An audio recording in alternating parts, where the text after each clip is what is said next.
When the Mets and Phillies get together, there was always a little extra on the line.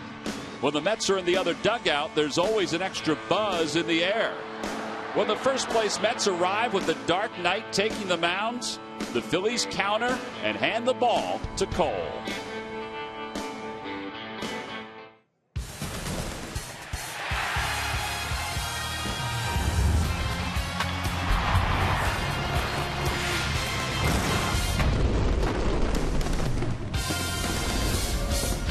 We're a little more than a week into the month of May, so that means Ben Revere is heating up and right on cue. He had his best road trip so far, his best stretch of games so far. And now the Phillies return home as they renew their rivalry with the first-place New York Mets. The Mets sitting at 18-10, sitting atop the National League East. Probably a surprise that they are ahead of the Nationals, who are currently 4.5 games back and tied for third with the Miami Marlins.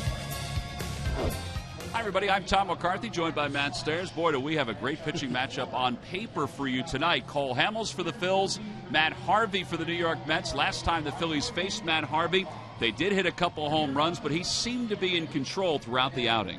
Well, he did, and the big thing that game was he didn't walk a batter. He struck out 8 that game. The thing about Matt Harvey is he's got tremendous stuff. His 5 starts this year, he's 5-0 throughout the season, and his ability to be able to throw off-speed pitches when he's behind the count for strikes is a big bonus because he tops at about 97 miles an hour. He's a guy who's on the mound with a lot of composure, an explosive fastball, and like you said, last time they faced each other was April 14th, and very good curveball this game. I was talking to Ben Davis about what he really saw that day because he was calling the game. He said his ability to be able to throw that curveball when he needed to. You know, his fastball had some good life. He said towards the end of the game he was getting a little tired, but he still went up there and pounded the strike zone. He did make a few mistakes. It was probably his worst outing of the year. Gave up 2 home runs, but you know he's the type of guy that he can battle. He can go through the win. Yeah, by the end of the game, his fastball was at 91 miles an hour. That's the second home run he gave up. That one to Cody Ashley, 91 miles an hour. But as you look at what he's done against the Phillies during the course of his career, it's the same as his season record.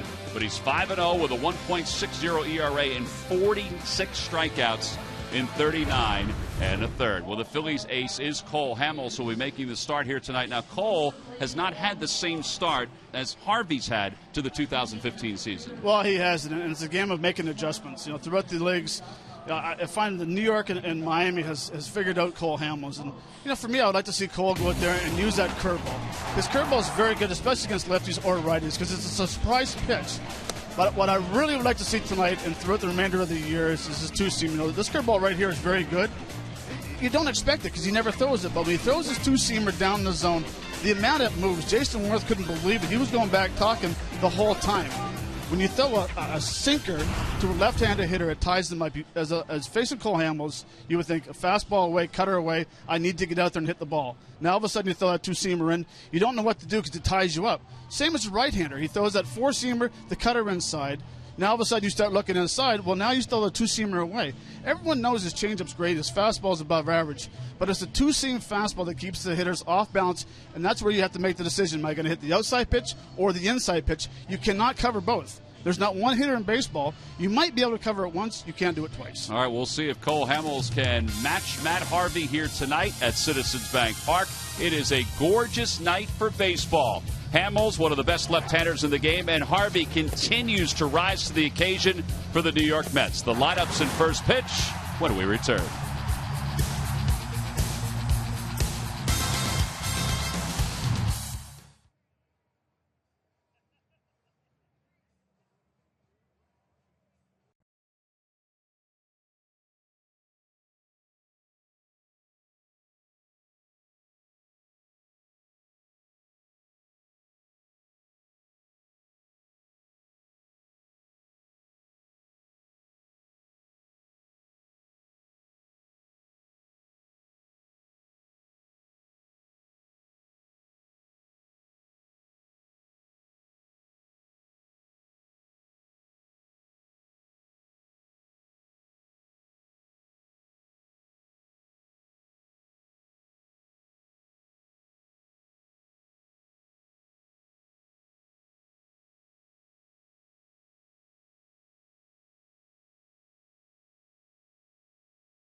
Deposit checking. Keeping things simple is helping you bank better. By Xfinity, the official entertainment provider of the Philadelphia Phillies. By Toyota, the Toyota Time Sales event ends June 1st. Hurry in today. Toyota, let's go places. And by Independence Blue Cross. Live fearless. Learn more at IBX.com. Absolutely gorgeous night here in Philadelphia. It's supposed to be a great weekend weather-wise. The Phils return home for a long homestand, taking on the New York Mets in the first of three. Cole Hamels has led his Phillies out to the playing field. He's warming up out on the mound. Let's take a look at the starting lineup for the New York Mets, brought to you by Xfinity, the official entertainment provider of the Philadelphia Phillies. Granderson's been hot lately. He's batting leadoff. Then Juan Lagares, who's also been hot. John Mayberry Jr.'s in left field hitting third. Michael Kadire at first base tonight, batting cleanup. Daniel Murphy hits fifth. Wilmer Flores sixth. Kevin Plawecki, the catcher, will bat seventh. Dilson Herrera eighth. And batting ninth and pitching is Matt Harvey. And they will face Phillies left-hander Cole Hamels. The 31-year-old is 1-3 on the season. This will be his seventh start. He's averaging a strikeout per innings pitched. And, you know, we look at his scouting report, Matt, it's normally the same, but he's having a little trouble with the changeup right now. Yeah, he is. And his velocity's starting to go up a little bit as the season goes down, as you can see the scouting report. But, you know, for me, I'd like to see him start mixing in the sinker a little bit more and using that overhand curveball and really keeping the hitters off balance. Well, the first batter that he will face is Curtis Granderson, who's hitting .239 with 2 homers and 8 runs batted in. When last we saw Granderson, he was not hitting a whole lot, but he was walking a lot. And the first pitch of the ball game is in there. We're underway. He's kind of figured some things out. No balls and 1 strike to him. Swing and a miss. There's that pitch you were talking about. Right, and it's so important, especially when you're facing left-handers. You have to pound that sinker in.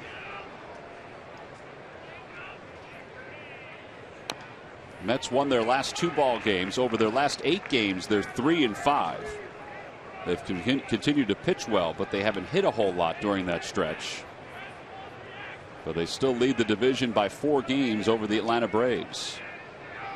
The 0-2 pitch to Granderson just missed off the inside corner. But a very good miss. Now Granderson's got 3 pitches in a row inside. He's not sure what's going to happen. Well, it goes with a fastball outside, 2-2.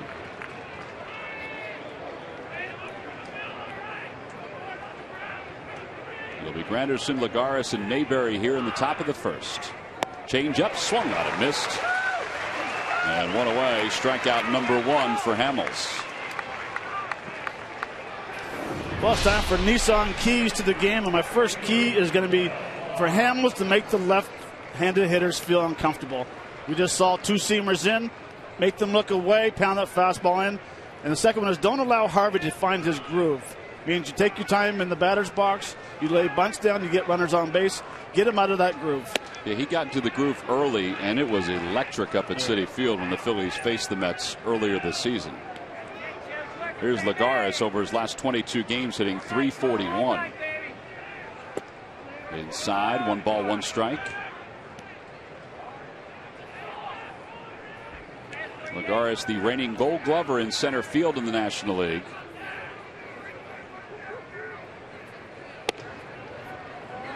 Well, those pitches are just missing. Pretty good spots for Hamels.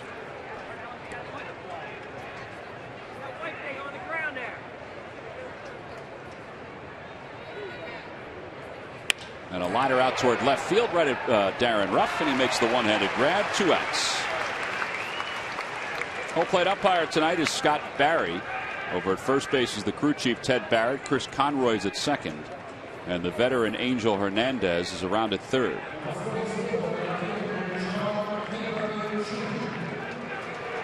They'll bring John Mayberry Jr. to the plate.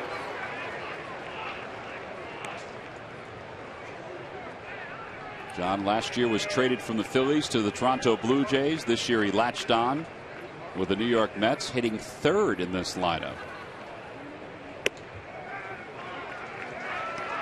And Junior's going with a totally different stance than I've used to seeing. He's got in the little squat zone, and he's, you know, I like to see tall guys use their leverage. So stand up tall.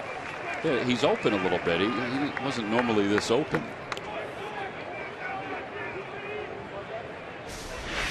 No, he's sitting there and he has a good weight shift, but the thing is, you're over 6'4". You want to use that leverage. You know, me being 5 foot, yeah, whatever. But you know, I stood as tall as I could, and that's why, as hitters, that's where you need to use the leverage. The ball's at 2 strikes to Mayberry, and a chopper over to third. Ashe backs up on it, has time. And in time to get John Mayberry. So a 14-pitch first inning for Cole Hamels. Pretty good work. Matt Harvey getting set to do his work when we come back for the bottom of the first.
'15 season.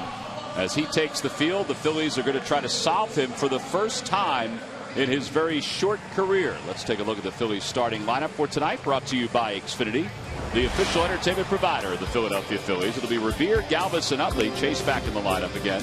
Ryan Howard bats cleanup. Darren Ruff in left field hitting fifth. Odubel Herrera is batting sixth tonight in the bottom third of Ashe, Ruiz, and Hamels. And they will face Harvey, who's 5-0 with an earned run average of 2.41. 34 strikeouts in 33 2/3.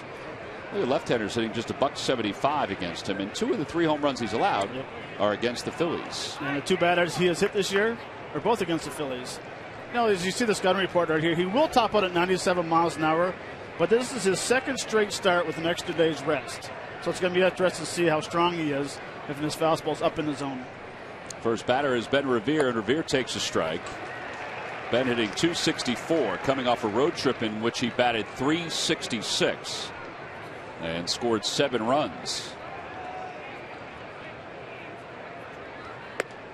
A little high, and it's 1-1. The Lucky McDonald's Phillies home run jackpot contestant is Julian Jasper Munson of Bechtelsville, Pennsylvania. Phillies hit a home run in tonight's ball game. Then Julian Jasper will win $100. 2 balls and 1 strike.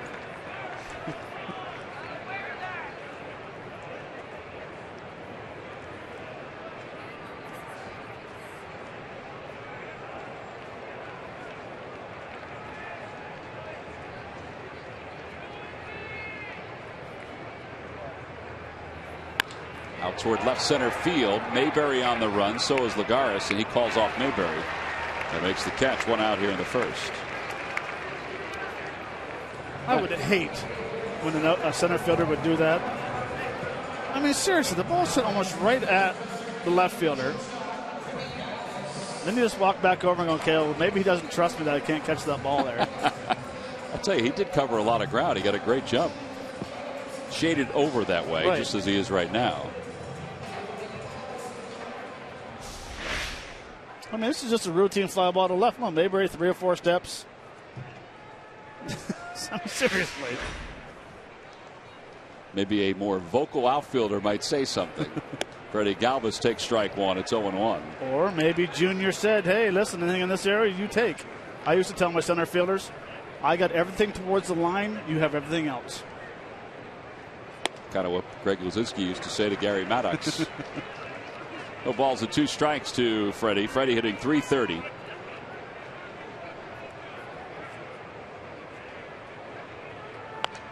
And he pops it up foul to the left of home plate, out of play. Galvis had a decent road trip. He had 9 hits and 33 at bats. He finished with 3 hits against the Atlanta Braves. No balls and 2 strikes. And he pulls it through the hole on the right side, a base hit. First base runner of the night goes to the Phils. And that'll bring Chase Utley to the plate, who's had Murph the last 3 days off for the Phillies. Off of his feet is what Ryne Sandberg said on Tuesday when they did not put him in the lineup. So he has had 3 full days off to kind of, maybe take a mental break and, a physical one as well. He's had good numbers against Matt Harvey, as you guys have talked about, 6 for 15 off of Harvey with a double and a home run. He's never struck out against Matt Harvey. So maybe this is the guy that can kickstart Chase Utley. He certainly does need it. Ryne Sandberg had some interesting thoughts today about his conversation with Chase when he told him that he was going to take a couple days off. He said, what do you tell a guy who has been hitting the ball hard and stinging it and not having anything to show for it? He said, hitters just get tired of hearing, well, the next one's going to fall, or keep doing the same thing. So they've all been kind of just letting Chase try to figure it out on his own, but they're hoping tonight's the night that he starts to break out of it. Well, if there is somebody that can figure it out on his own, it is Chase Utley. No balls and 1 strike. Harvey has worked ahead of the first 3 hitters tonight. Utley, we showed you his highlights against Harvey last time out. He homered down the right field line and then looped a single to left center field. Now this one is a fly ball to shallow center. Lagares started back. Now he comes sprinting in. He'll get there. 2 outs. And Ryan Howard is due up. Well, one thing with Chase as well, before we talk about Ryan, is that you could tell he kind of changed his approach today. 3 days off, first pitch swinging at a fastball. Everyone knows when you're in a slump, next thing you know, it's no balls, 2 strikes. Now you're back in the battle mode. Yeah, you kind of feel that way, don't you? That you're fighting uphill the entire time. Ryan Howard had a good road trip. He was 9 for 34. He had 5 extra base hits on the trip. And he hits that one foul down the left field line, out of play. It's 0-1. He swung the bat very well, but what I saw from Ryan from 3 games in Atlanta was getting back to driving the ball to left center again.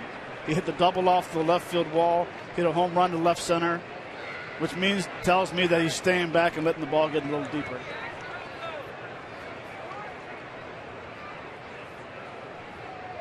Runner goes, pitch is taken inside. The throw to second is not in time. Nobody's covering third. First stolen base of the year for Galvis.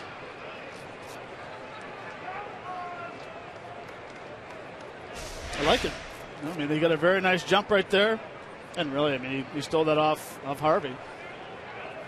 And the throw really didn't have a whole lot on it either. No, it it kind of died as it went out there. All right, so the Phils have a runner in scoring position now with 2 men down. 3 infielders on the right side for Howard. Swing and a miss. He got an off-speed pitch. It's 1-2.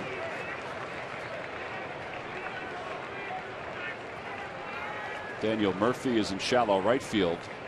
He is the 3rd baseman tonight for the Mets.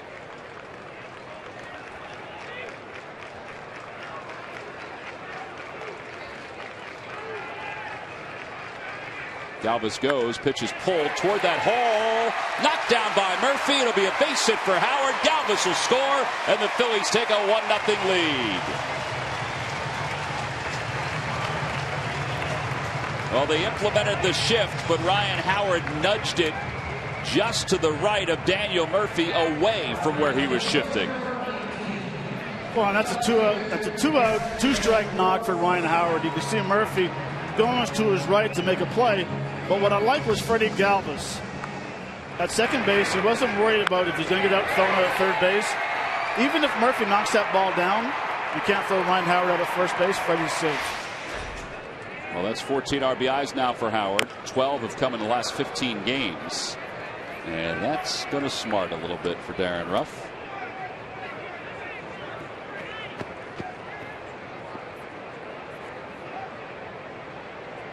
Darren was 4 for 13 in the Braves series and 7 for 22 overall on the road trip.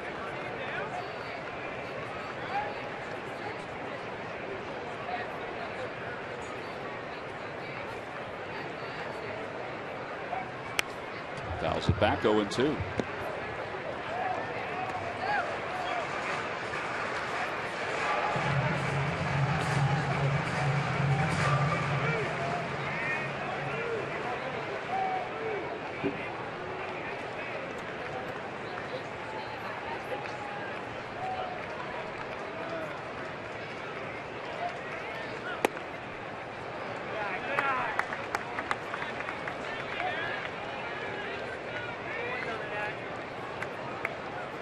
Just 2 first-inning runs.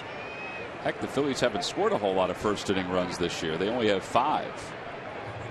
1 ball, 2 strikes to Darren Ruff. And he breaks his bat, rolls it to shortstop, and they'll go the short way to second, and the inning is over. But the Phils strike first. They get an RBI on a base hit by Ryan Howard. A 2-strike base hit. Freddie Galvis is able to score from second base. Daniel Murphy couldn't hang on. And it's 1-0 Phillies as we go to the second.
Michael Kadire leads off the top of the second for New York. Cole Hamels ready to go, and the first pitch to him is taken outside. Kadire playing first base today. It's not an oddity. He's played 250 games at first base. They just didn't feel like Lucas Duda was up to the challenge of facing Hamels. Swing and a miss and a changeup. It's 1-1. So Terry Collins decided to go with the right-handed hitting first baseman. Yeah, especially when Duda's 2 for 16 with 8 strikeouts. Another changeup hit out towards center field, playable for Herrera. And 1 quick out here in the second. Oh, this Sunday the Phillies and the Mets will wrap up this 3-game series. It's StubHub Mother's Appreciation Day. A Phillies wristlet free to women 15 and older. Tickets can be purchased by going to Phillies.com. There is the wristlet right there. It's not the actual size, but it's close.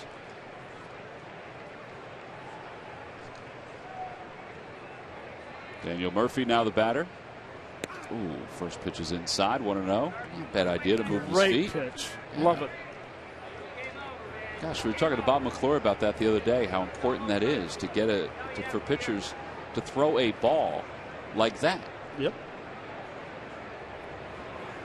And he hits Daniel Murphy. So he's aboard with one out here in the second. First base runner for either team. Matt Harvey, last time the Phillies faced the Mets, plunked Chase Utley in that game.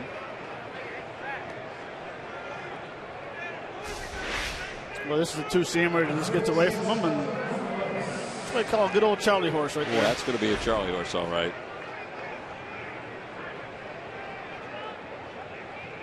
He was over there rubbing it at first base.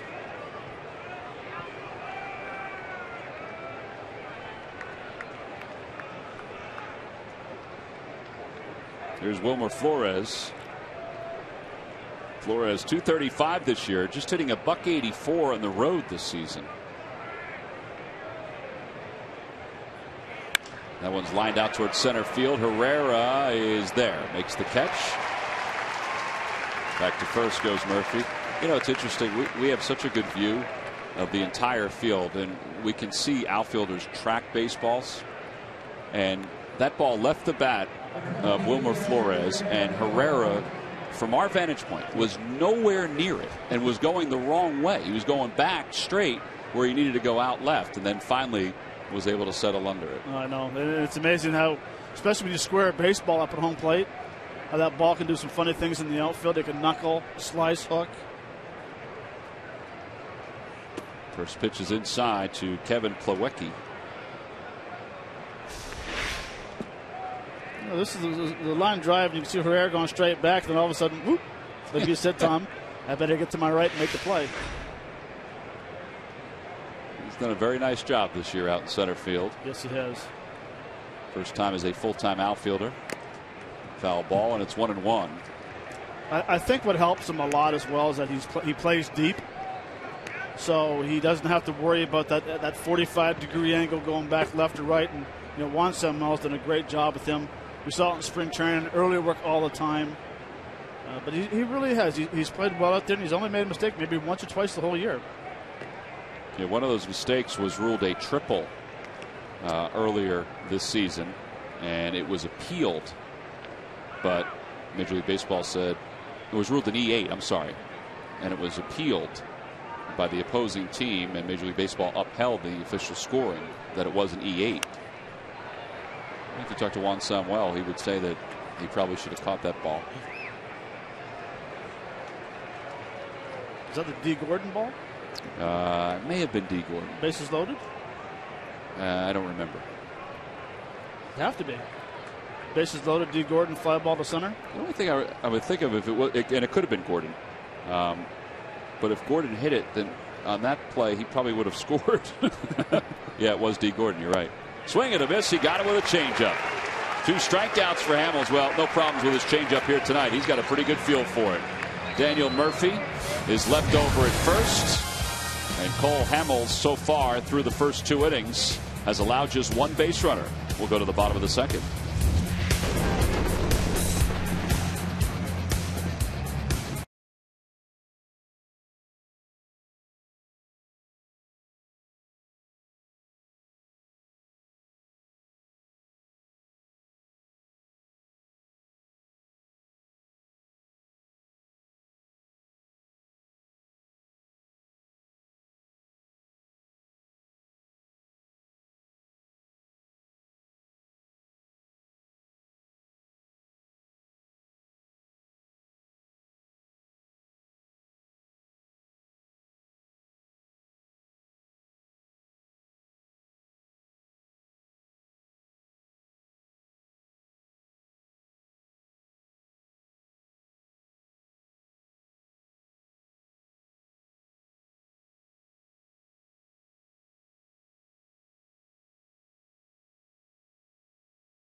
An encore on Saturday at 4 p.m. on Comcast Sportsnet. Don't forget to wake up with Breakfast on Broad, presented by Virtua Joint Replacement, weekday mornings from 6 until 8, over on the Comcast Network. Did you forget? I thought I read that wrong. Like, that doesn't make any sense. Did you forget to set your alarm and miss the Hulk on Breakfast on Broad? Whew. Lou Ferrigno was on this morning. Tommy Lasorda, who is not the Hulk, was on this morning. But anytime you talk to Tommy at this point, he can recall some of the stories about the Fanatic picking on him for many years. Tommy didn't like him too much, I don't think, did he? I don't think back then he didn't. Well, one pitch is fouled away. It's 0-2.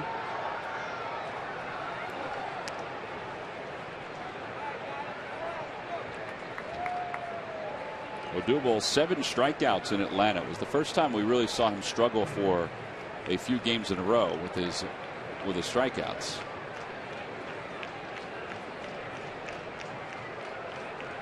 Oh, 2 pitch to Herrera in the dirt. 1-2.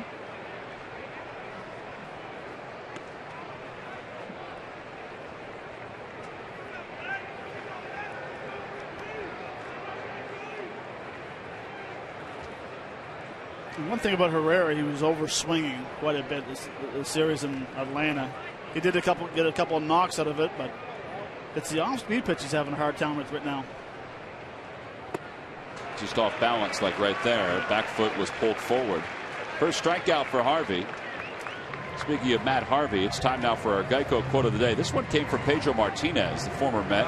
I think that he has more talent than I do, and he has better chances to do better than I did. I took the time to study everybody pretty much, so I'm expecting Harvey to do the same thing, to study all those things to become the best he could be, and the best he could be better than I was. That's saying a whole lot from one Hall of Famer. Yeah, I'm going to have to argue with Pedro on that one. He needs to be a little because more confident. Pedro's going to be very hard to match. Well, and they're 2 totally different pitchers, too. Totally different. Pedro was not afraid to knock down his own mother if she was hitting. It didn't matter. It didn't matter who was in the batter's box because he gave no hitters respect, which they should. Outside, 3-0 to Ashe. You know, why should you step in that batter's box and respect the pitcher that's on the mound? He's trying to get you out, and vice versa. And Pedro took that to heart.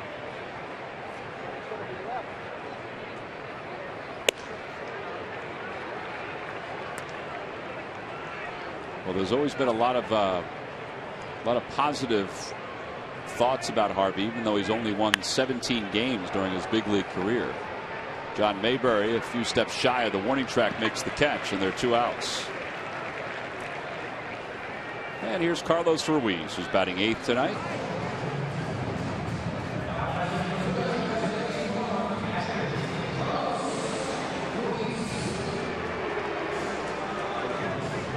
Carlos batting .232 on the season. Still no home runs. In fact, he only has 1 extra base hit, which is really odd for him. His 1 extra base hit was a double.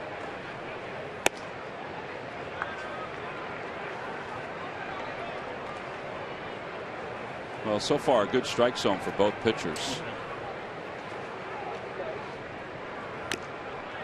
0-2 to Ruiz as he fouls it back to the screen.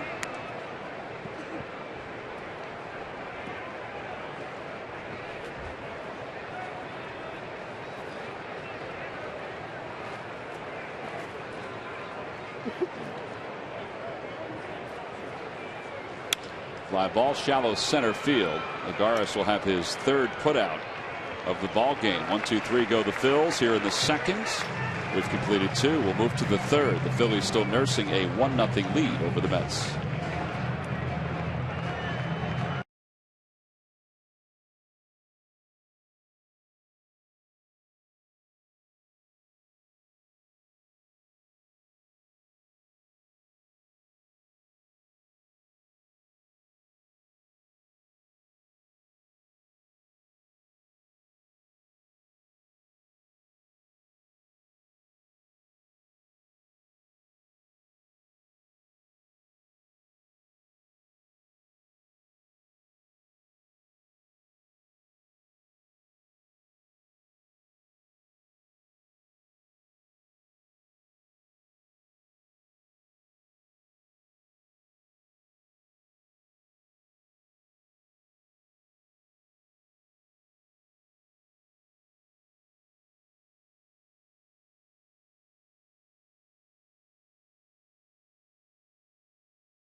It all began this morning with Cameron Rupp and friends surprised Mark Enders, science teacher at the Monongahela Middle School in Sewell, New Jersey, as one of the 10 Phillies Teachers All-Stars. And then they got a chance to come to the ballpark tonight, be a part of a tent party with Tom McCarthy right there. You see Justin DeFreitas as well. And then also honored on the field by the students that actually nominated them. They all received the plaque tonight. 10 teacher all-stars for the Phillies. Over 1,000 nominations came in, guys. And the final 10 were the cream of the crop. The entire day is presented by Think Energy and GDF Suez. What a great night, and always great to honor our teachers. Yes? Yeah, it's great the Phillies continue to do that each and every year. And I was talking to some of the folks out at the tent when the teachers were being honored, and I said, let's congratulate those folks that sent in the nominations for their teachers, because they need to be recognized. Herrera rips the first pitch down the left field line, and that's going to go to the wall, and he's on his way to second base. So Dilson Herrera is aboard, and that's the first hit of the night for the Mets, and it'll bring Harvey to the plate. Well, one thing you're seeing tonight with the hitters is that they're being very aggressive early on first pitches. Hamels and Harvey both like to get ahead with the fastball. Sometimes it's good and sometimes it's bad for a pitcher.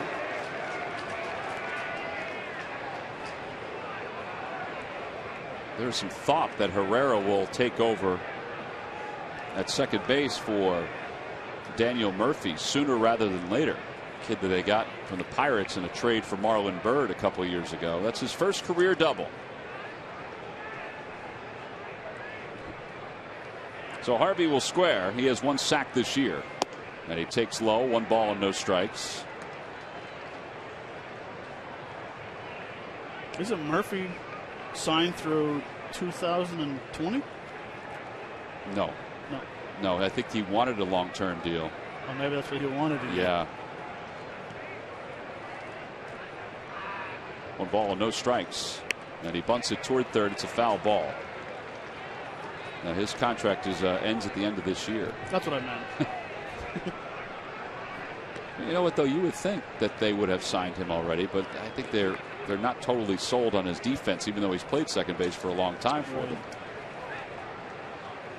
1 ball, 1 strike to Matt Harvey. Takes it low. It's 2-1.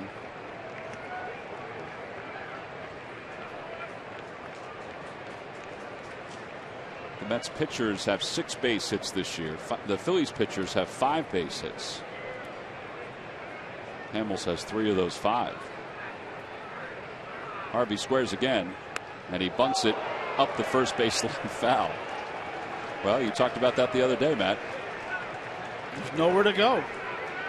When you square around, Mike Schmidt and I were talking about it. When you square around so early, there's nowhere to go but back, or hopefully, but that ball would have clipped him right in the right shoulder.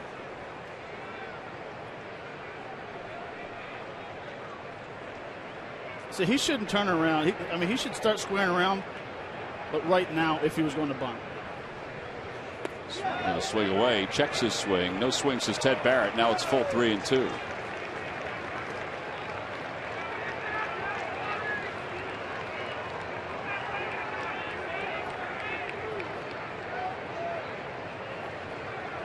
Curtis Granderson waits on deck.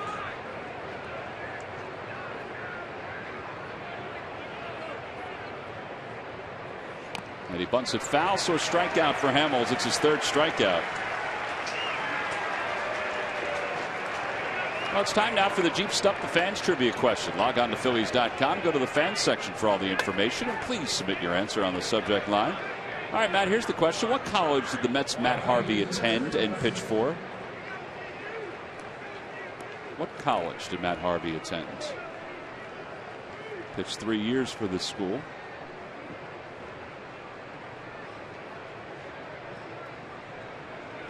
Granderson struck out his first time up. He's 0 for 1.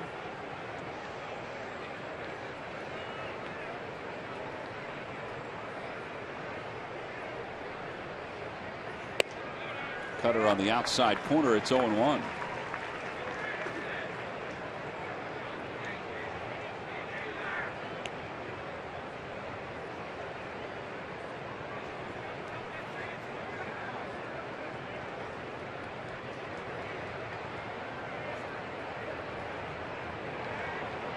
Herrera was on ice skates out there. Nobody was covering, but Hamels did chase him back. Now, I like the first pitch that Cole Hamels threw. He threw a cutter away. And after his first at bat, he threw 3 fastballs inside to strike him out with a changeup. So now he doesn't know which side to look for. Another cutter, and it's outside. 1 ball, 1 strike. And you can always watch. Curtis Granderson, he kind of dives into home plate once he gets his arms extended. First 2 pitches, this at bat, his right hip starts to open up a little bit, realizing that, okay, now all of a sudden he's going to start throwing that 2-seamer inside. Popped him up. Ruiz over toward the dugout. He'll call off Ashe. And there are 2 outs. I thought Ashe was going to call him off, but Ruiz was so emphatic that he was there and under it that there was no chance for Cody Ashe to call him off. And this is why this is such an important pitch right here. The 2-seamer inside ties him up, and then all of a sudden you see Chooch all excited to get under that ball and makes a nice play. But coming back to where it's so important to throw fastballs inside from a lefty to a lefty, because either you're going to hit it 3/4 of a mile foul, or you're going to fight your swing, and that's what happens. You pop it up. Now, from a right-hander, it's a little different story, but a lefty with a 2-seamer, tough pitch to hit. Well, and he hasn't even thrown his curveball tonight. No, he hasn't.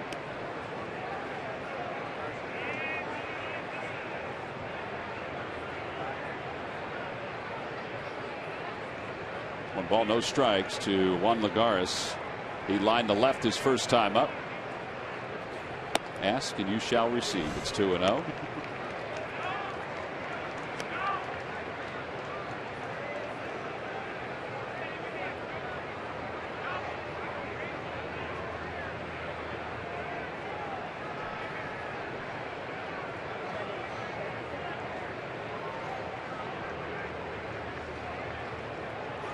Swing and a miss. 2-1. During the 2015 season, Turkey Hill, the official ice cream of the Phillies, will contribute $100 for each Phillies victory and 5 cents for each carton of Phillies Grand Slam ice cream, sold to support the Phillies youth baseball and softball programs.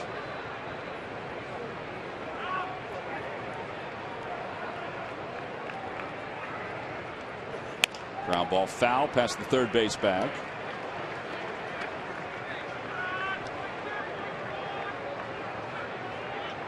And Herrera goes back to second. He led off the inning with a double.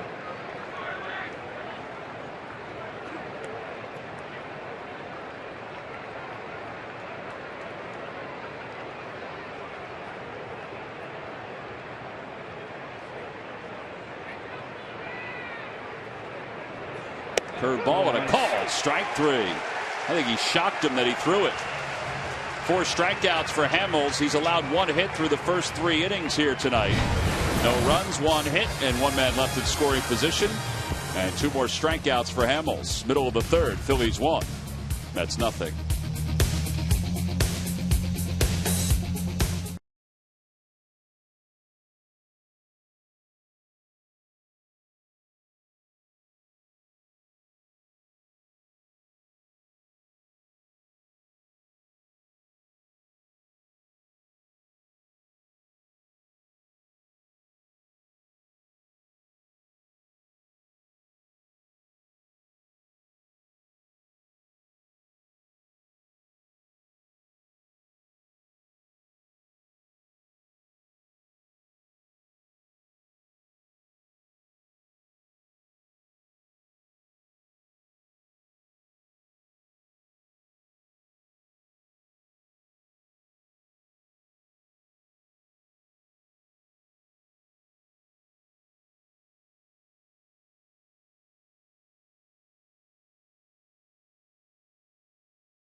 Of the Philadelphia Phillies. By Nissan. Choose Nissan today for great offers on our most exciting lineup ever. Shop Nissan.com. And by Papa John's. The day after every Phillies win, get 50% off your regular menu price online order using promo code Phillies at papajohns.com. Beautiful night here in Philadelphia. Fanatic is all eyes on everyone when they come through the center field gate, or left field gate, I should say. Cole Hamels will lead it off. And Hamels takes a strike. It's 0-1. Hamels 3 for 10 so far this season. Broken bat roller back toward the middle. Flores gobbles it up. And he throws Hamels out.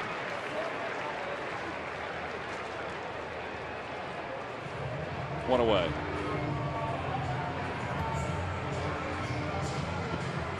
There's not much difference between his fastball and his changeup.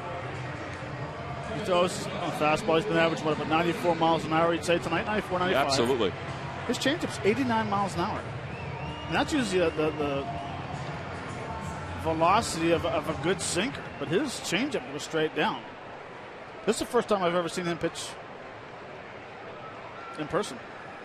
Well, the night the Phillies saw him at Citi Field, I mean, he was absolutely electric, for the first couple innings. But then, as Ben told you, his fastball went from 94 to 92 to 91 at the end. Fly ball out to left field. John Mayberry's there. And there are 2 outs. Monday, June 4th, the Phillies Festival will take place here at Citizens Bank Park. Everything starts at 4:30 Eastern. Benefits the ALS Association Greater Philadelphia chapter. The annual event includes autograph booths from the 2015 Phils players, a Mike Schmidt photo booth, grab bags, an opportunity to throw in the bullpen, silent auction. Again, it's Monday, June 1st. Boy, I have to get my eyes checked or something. Seriously. Tickets can be purchased by going to Phillies.com or go to 215-463-1000. Freddie Galvis takes a strike. It's 0-1. I've read this promo like 8 times. It's been on our schedule since spring training. That looks like a 1. It doesn't look like a 4.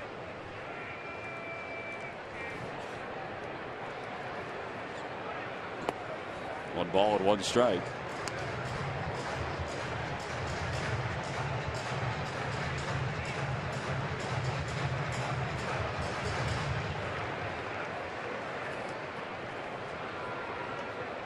Inside, 2-1.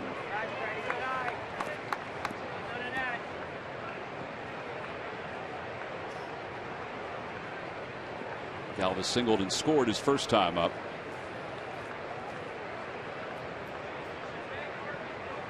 Low and in.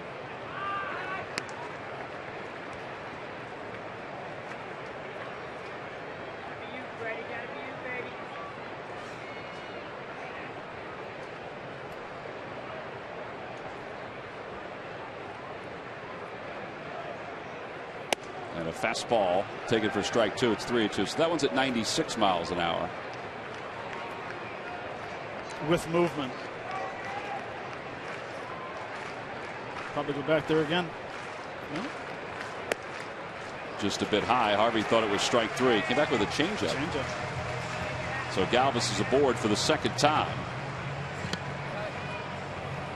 Time now for our T-Mobile game changer.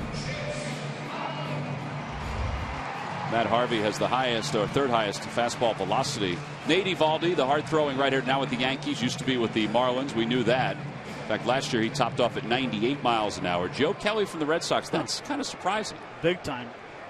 That his average would be 96 miles an hour. Considering the Major League average is just under 92. Utley fouls one, or foul tips one. It's 0-1. That was 97. That was only Matt Harvey's 5th walk of the season. Well, the Mets as a team, we talk about how the Phillies have struggled with walks, 116. Well, the Mets are first in the least amount of walks. I guess that's part of the reason why they're second in earned run average at 2.90.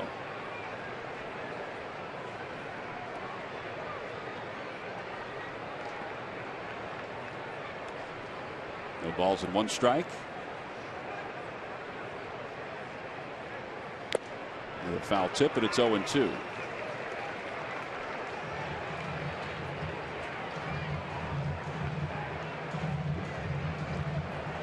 This is another good time for Freddie Galvis to try to steal second base. If he gets thrown out, so what? Chase Utley gets the opportunity to lead off in the fourth inning. There he goes. Pitches inside. Throw to second base is not in time. Galvis started his slide a little earlier. There's been a lot of issues with sliding this year, so they've asked the players to start them a little earlier so they don't roll past the bag. He started a little earlier and almost died before he got to the bag. Well, he gets another tremendous jump. Fastball inside. Oh, once again, that ball kind of just dies coming out of the catcher's arm, but he did kind of slide and kind of jammed his ankle a little bit. Well, once again in scoring position. Let's see if Chase could come through and give the Phils a 2-0 lead. Swing and a miss, and he is struck out. So that's the second strikeout for Harvey. No runs, no hits, one man left in scoring position. We'll go to the fourth inning. Phillies up 1-0.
WB Mason offers free same-day delivery of 5-gallon Blizzard spring water bottles with no minimums or hidden fees.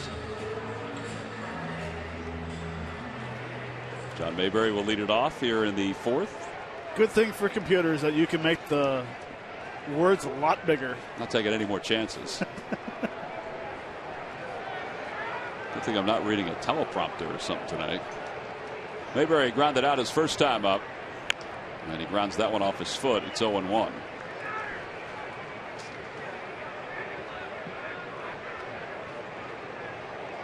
Mayberry had a good spring. That's how he made the Mets club. He only has 3 hits so far on the season.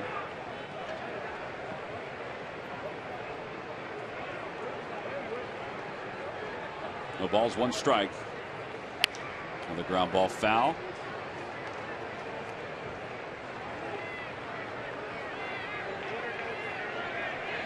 They're pretty high on him in spring training. He was doing well, pinch hitting. I had a chance to talk to the New York Post about Mayberry Jr. in spring training.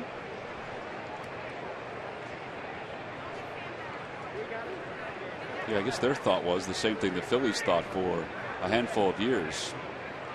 A 4th outfielder, could play every day if they need him to, and certainly is a bat off the bench. Foul tip hung on to by Ruiz. Strikeout number 5 by Hamels. And 1 out here in the 4th inning.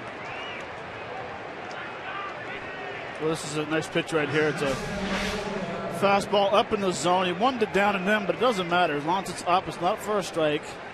As a hitter, you have to try to protect that ball right there, and it's another strikeout swinging. Michael Kadire fly to center his first time up. Drops a curveball in on him. It's 0-1. Well, for the first time this year, I think it's safe to say that at least through 3 1/3, he has every one of his pitches. I mean, there's a fastball inside, but it's okay. What I like so far is that when he's throwing his fastball inside, he's missing inside. He's not leaving it back out over the plate. Another foul ball, and it's 1-2. See, that's a perfect location. It's right where all that Michael Kadire has all that pine tar on his bat. Yeah. That's where he's aiming for. You know, you can see Chooch set right up inside. I mean, this is perfect. I lied. It was just a hair above. He's going to come back in again, and he lines one to center field. That'll be in for a base hit. And Kadire's aboard. Every time the Phillies pitchers retire the opposition 1-2-3, Comcast will make a contribution to Phillies charities. They already have one 1-2-3 inning tonight. Phillies baseball is brought to you by Xfinity, the official entertainment provider of the Philadelphia Phillies.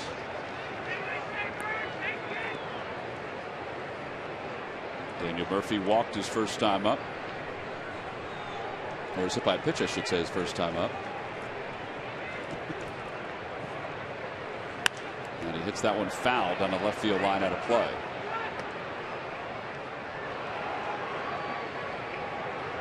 He was probably wishing he was walked.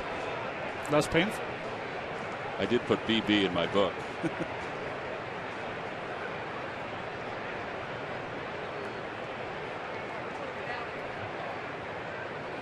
Swing and a miss, 0-2.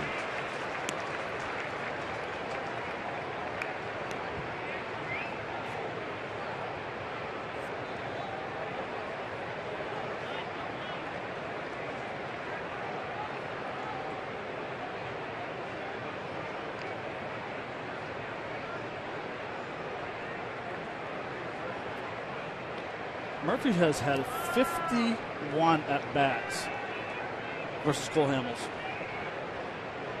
Yeah, I would think he and David Wright are both up there. David Wright has 77 at-bats. That's why, like you said, you have to adjust. You have to. Off the glove of Ruiz, it'll go back to the screen. Kadire goes to second. And they'll score at a wild pitch. Time now for our cold hard fact, brought to you by Crossbrewed Coors Light. And since 2014, Cole gets on average a little more than 3 runs per game. He's had 4 games this year where the Phillies have scored 2 runs or less while he's out on the mound. Nate Eovaldi, Francisco Liriano, and Eric Stoltz. Now toward left center field. Herrera was playing that way and makes the grab for the second out. Back to second base goes Kadire. It's a good pitch to get him.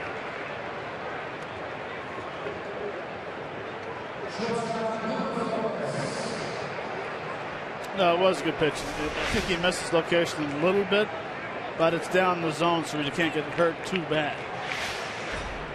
And he wanted it inside, away, but at least he's down. It all has to do with that first pitch or the second pitch of the game when he got hit in the leg, and then seeing some sinkers inside.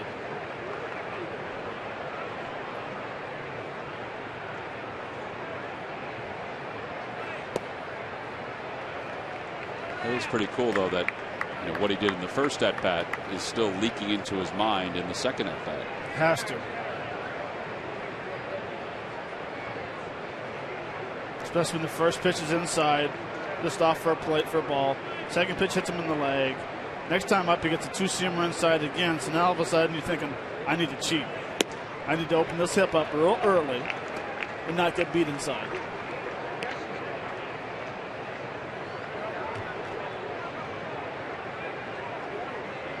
Two balls, no strikes to Flores.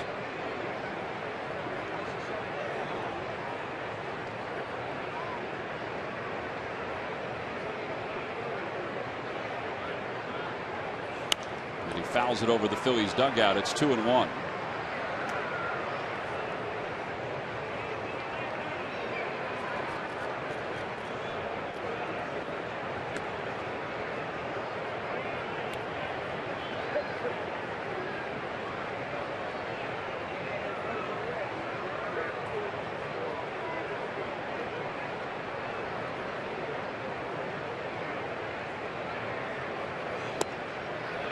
Just a bit low. 3 balls and 1 strike. Plawecki's on deck. Mets as a team have a .236 team batting average, which is the 11th best. They average just under 4 runs per game. That's how good their pitching staff has been, though. They're averaging just under 4 per game. And they have 18 wins. Well, that was the big question for the New York, was how are they going to score runs? They knew the pitching was going to be very good.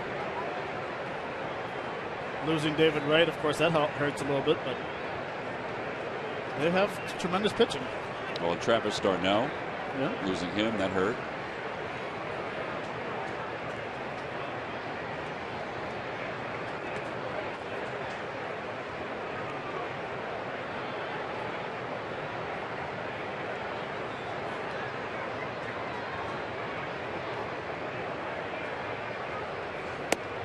Change up, missed low, ball 4. That'll put runners on first and second. So Hamels has hit a batter and he's walked a batter in this ball game. He's allowed just 2 hits. And now Kevin Plawecki, who struck out his first time up, will be the batter. Beautiful day today in the Delaware Valley. Hot, 80 degrees. Now it's down to 78 as we speak. Weather's supposed to be perfect all weekend long here in South Philadelphia. Tickets are still available for both games tomorrow night and Sunday afternoon. That one's hit well down the left field line. Rough on the run. It's hooking, foul. And it's 0-1. In actuality, it looked like he got it off the end of the bat.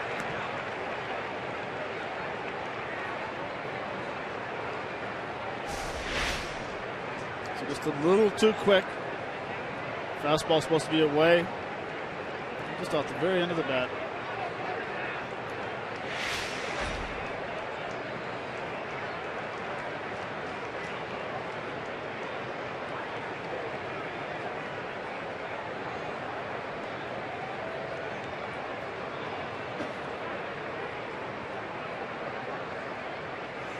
Over toward the hole. Galvis knocks it down. He keeps it on the outfield grass short enough to load up the bases. That'll be a hit, but he saved a run by getting to it. Honestly, don't think he would have had a play anyway if he had gloved it, because he was falling to the ground. No, and that's a good point, Tom. He had no shot at throwing anything out right here. But the key is for an outfielder is leave your feet, knock the ball down. That way the runner can't score from second base. No harm done. It's an infield single.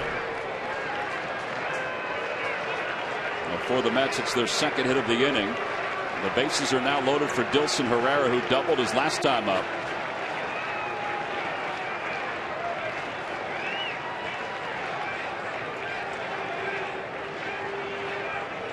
Inside, off the glove of Ruiz, a run will score.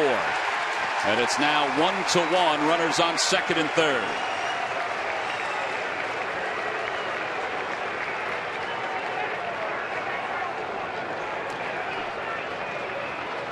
So Kadire scores. And that'll be another wild pitch, they say. Well, this is supposed to be a 2-seamer away. It's kind of yanks to Chooch's left and other reach of it. So they're going to put Herrera on and face Harvey now. Well, runs are obviously important when you're facing Matt Harvey.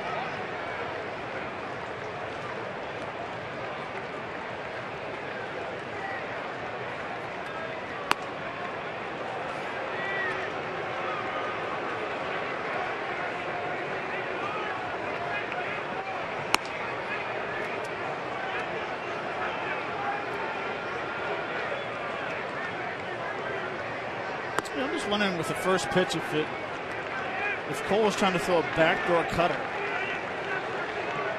instead of a sinker and just pulled that cutter too much. And that's a surprise for Chooch because he set up so far outside, and you miss him by about 23, 24 inches. Yeah. To your left. And it's moving pretty good. Yeah. So now Harvey's up. He struck out trying to bunt his last time up. And he takes in some. Boy, Carlos having some trouble right now. He got crossed up. He did get crossed up.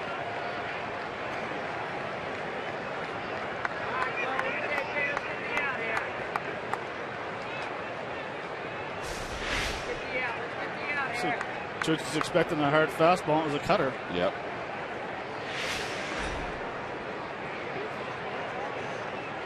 You don't see that very often. Those two guys not on the same page, with pitches. Now Cole's getting frustrated.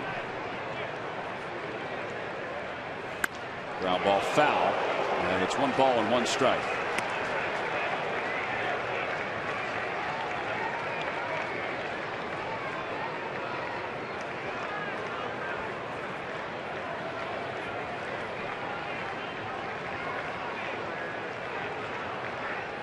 Swing and a miss.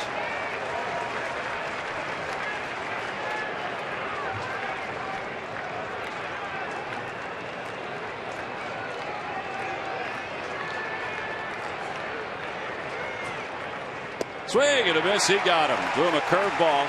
Side is retired. The Mets leave him loaded. They do get a run. Couple wild pitches in the inning. Couple base hits for the Mets and 2 walks. So Cole Hamels needing a strikeout in a big way. Gets Matt Harvey swinging. Strikeout number 6. We'll go to the bottom of the 4th here at Philly.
Ryan Howard's coming up. Let's check in with Greg Murphy. Murph? All right, thank you very much, Tom. Well, you talked a little bit about how Ryan Howard was heating up on that last road trip. He was 6 for 12 in his 12 at-bats in Atlanta. He had those home runs as well. Certainly a good sign to see, and he was also honored before today's ball game by Phillies president Pat Gillick. He received first base in the game that he played in for his 1,299th game, which made him the franchise leader as games played at first base. It happened while we were on the road, but honored today on the field. So certainly a terrific honor. He joked, Ryan Howard joked, gets a piece of that one. He sure does. Lagares going back. He is not going to get it. It's gone into the flower bed. An opposite field home run for Ryan Howard, and the Phils retake the lead 2-1.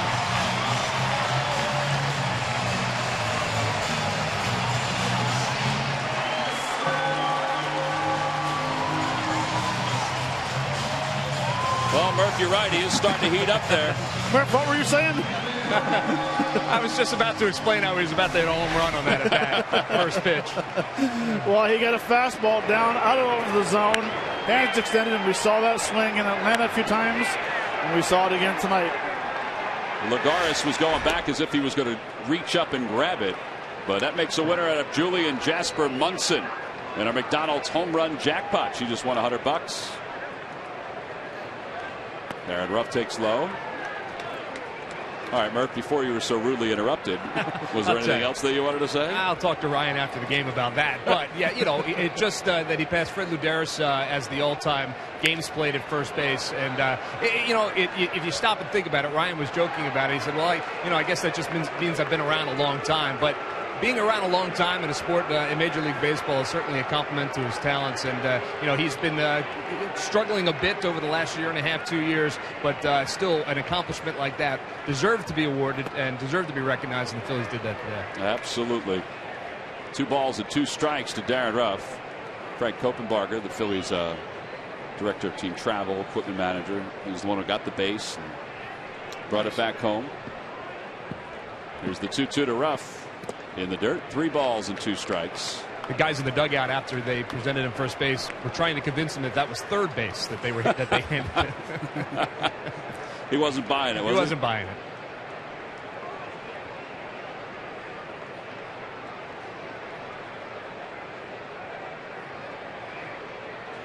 Off the end of the bat, and it is a fair ball. Kadyr's got it and flips underhand to Harvey covering. 3-1 on the putout, so 1 away here in the 4th. And Odubel Herrera is coming up.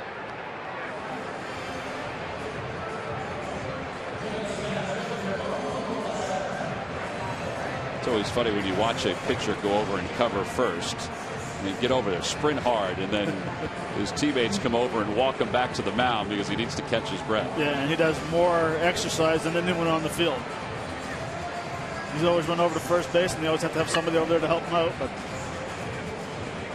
that's a tough play right there for Kadir. It's a full swing off the end of the bat, little squibbler down the line. Herrera tries to bunt, misses. It's 0-1.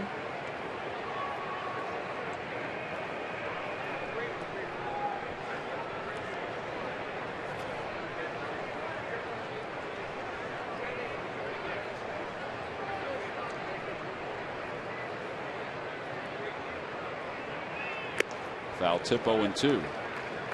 Pretty big test, isn't it, for Herrera, Matt? The number of times he struck out recently and whether he can get back to where he was with a swing. It is, and he'll get back where he was.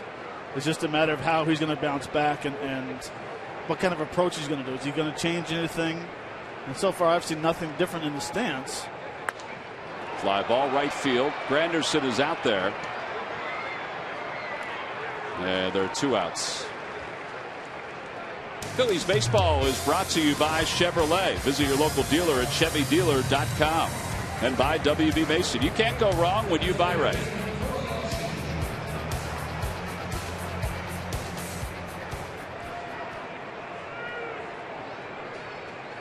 Here's Cody Ashe. Ashe fly to left his first time up. Swing and a miss. It's 0-1. Cody is now 1 for his last 22. With a lot of strikeouts. He was 0 for 9 in the series against the Braves. 1 ball, 1 strike.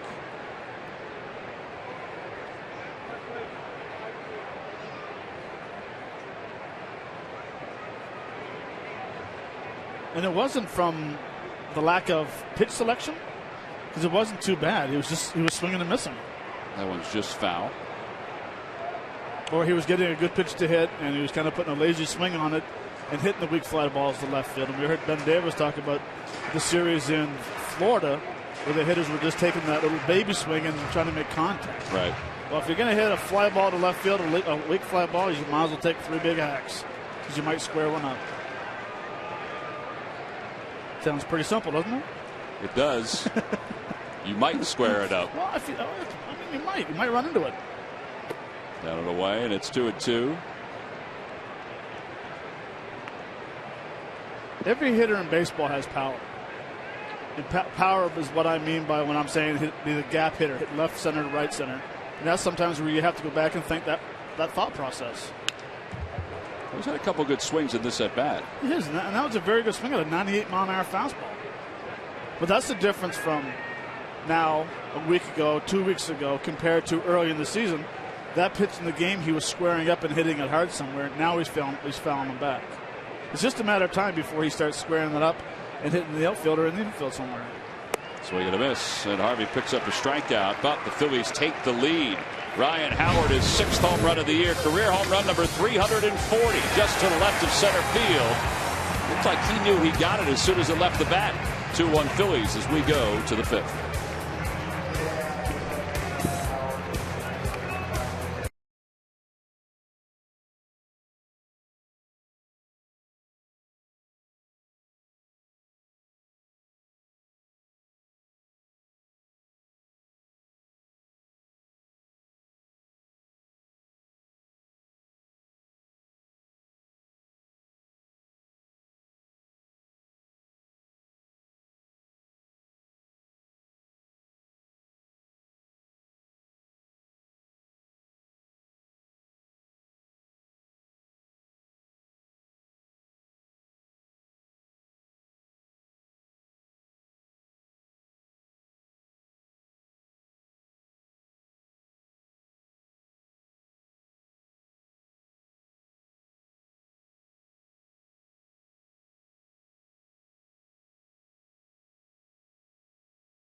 All right, Matt, here we go. What college did the Mets' Matt Harvey attend and pitch for? As Granderson takes down low, 1 ball and no strikes. I don't think I'll ever get a college question right. I'm going to have to say LSU. LSU would be an excellent guess when thinking baseball. It's incorrect. Tar Heels? Tar Heels are correct. That one's pulled down the right field line, foul on out of play.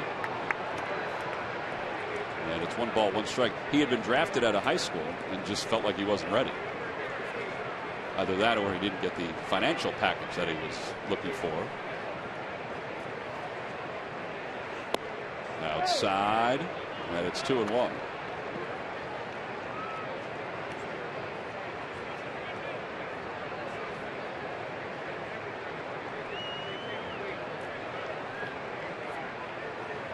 Oh, good pitch. Nice changeup. He's got command of the changeup on both sides of the plate, 2 righties and lefties.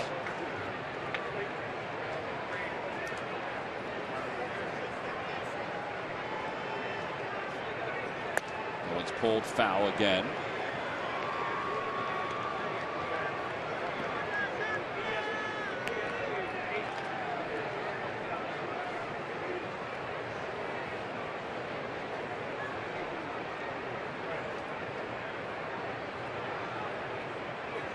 In the dirt, and it's 3-2.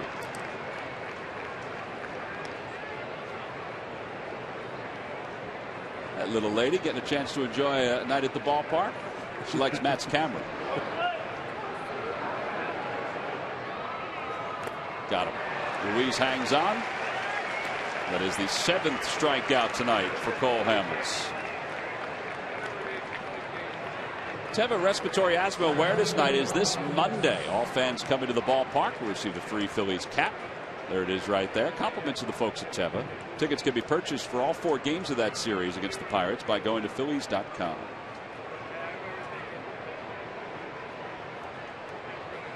Lagares waves at a changeup. It's 0-1.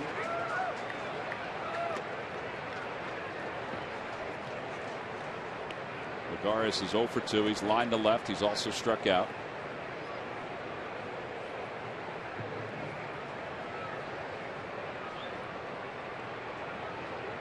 Second time he's done that tonight.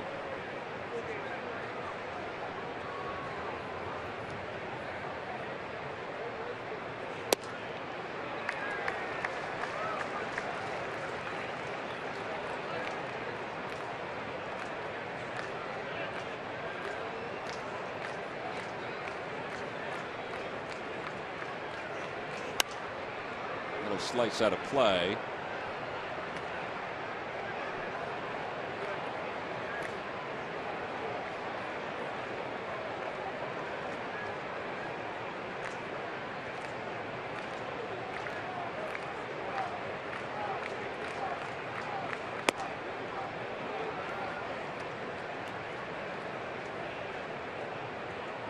That's a good miss right there with the 84-mile-an-hour changeup.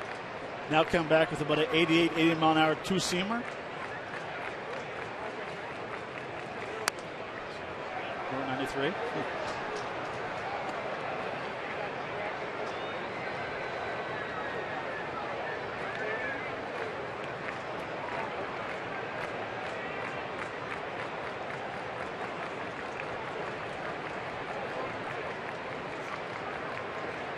Line drive down the left field line. It's a foul ball.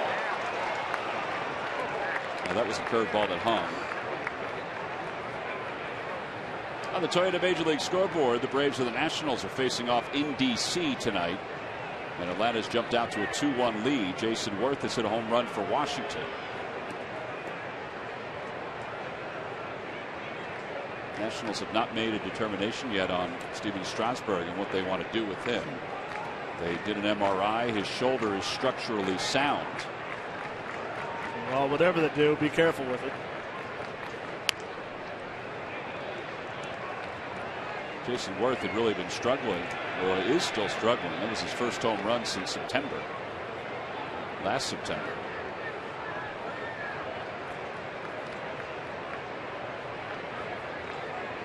One ball and 2 strikes. Fly ball. Shallow right. Utley is out there. He'll call off Howard.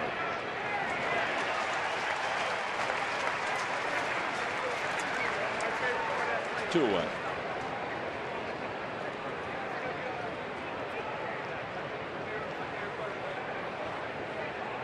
It's a pretty good battle between Lagares and Cole Hamels. Doing some pretty good curveballs, pretty good changeups. Finally got him with a good fastball. Yeah, Cole's pitch count is still manageable. Yep. It's probably a hair above where he'd like to be at this point. But he was able to win that battle. Here's Mayberry, who's 0 for 2.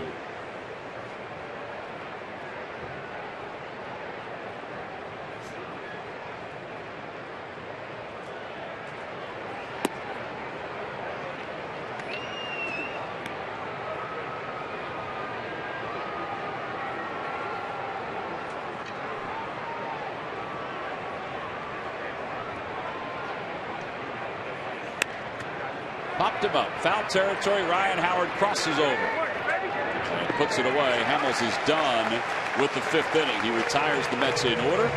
They played 4 1/2. We'll go to the bottom of the 5th inning with the Phillies on top by 1.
Harvey. Well, you take a look at the starts. The last Mets pitcher to start 6-0 in his first 6 starts was Frank Viola, who in 1990 began the season 7-0. Now, the last major league pitcher was Clay Buchholz. That was in 2013. In fact, Buchholz had a wonderful first half, and then all of a sudden, something happened in the second half. He lost strength in his arm. There were no injuries, they said. He just wasn't the same pitcher.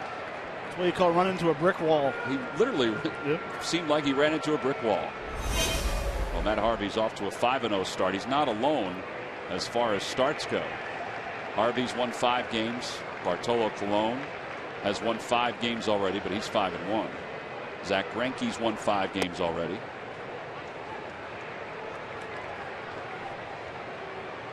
It's always interesting to see how guys who start strong. As Ruiz pops it up, foul territory. Murphy will give it a look, and it's out of play. See where they are, let's say, at the All-Star break. Like Nelson Cruz, with all the home runs he's hit so far. Or Todd Frazier, he has 10 home runs already, leading the National League. But Nelson Cruz is doing it in a ballpark where you're not supposed to hit a home runs. He's got 15, 14? I think it's 14, yeah. 0-2 pitch to Ruiz. And he lines it out toward right center field. That's going to drop for a hit.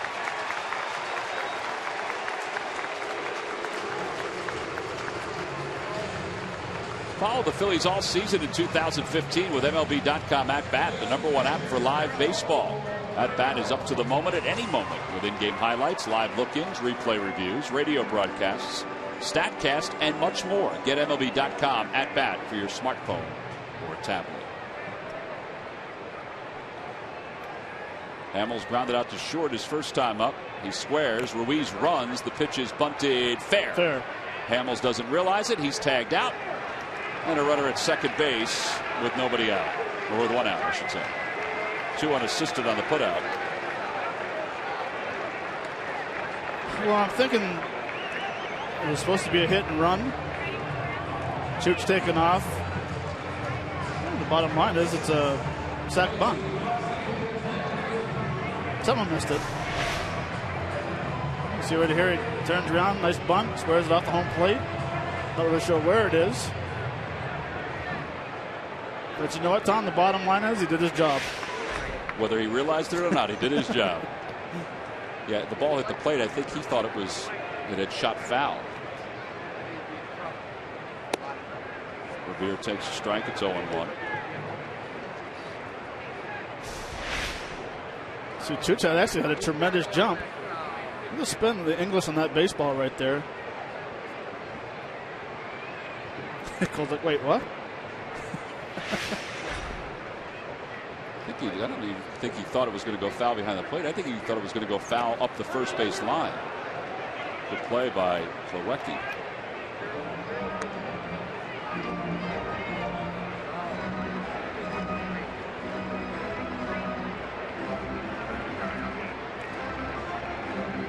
Phillies trying to add to their 2-1 lead here in the 5th inning.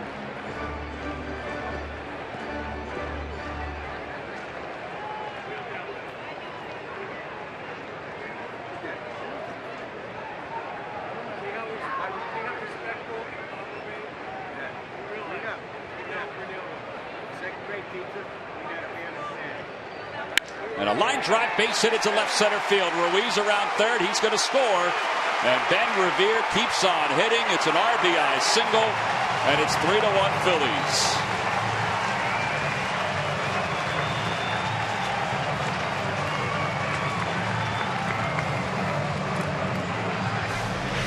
Well, that's a very nice swing. His first 2 at bats, hits a weak fly ball to left field. This time gets the barrel above the ball and drives it with a very nice swing, which you've seen in Atlanta.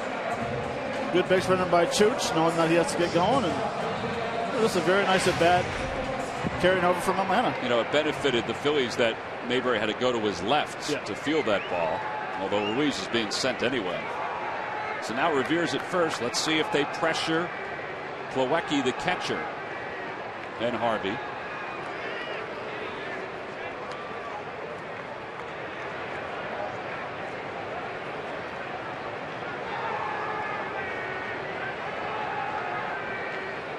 I would think you're going to see a couple of pitch outs here pretty soon.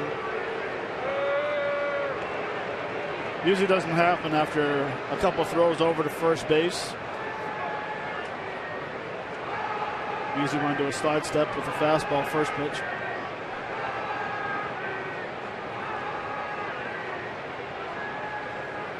That one's pulled to right field. That's a base hit. Revere will stop at second. And the Phillies have their 3rd hit of the inning.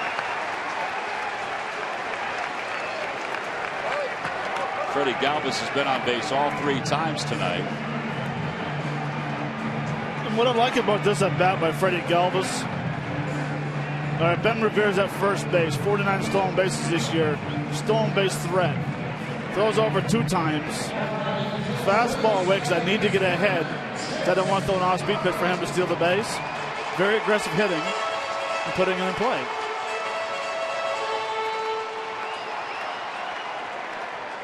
Well, let's see if Chase Utley can cash in here. He's 0 for 2.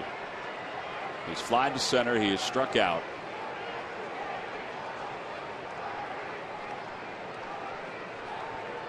How about Freddie Galvis has only spent 3 days this year under 300. It was the first 3 days of the season.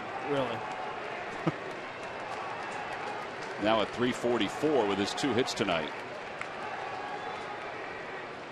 Outside corner, it's 0-1.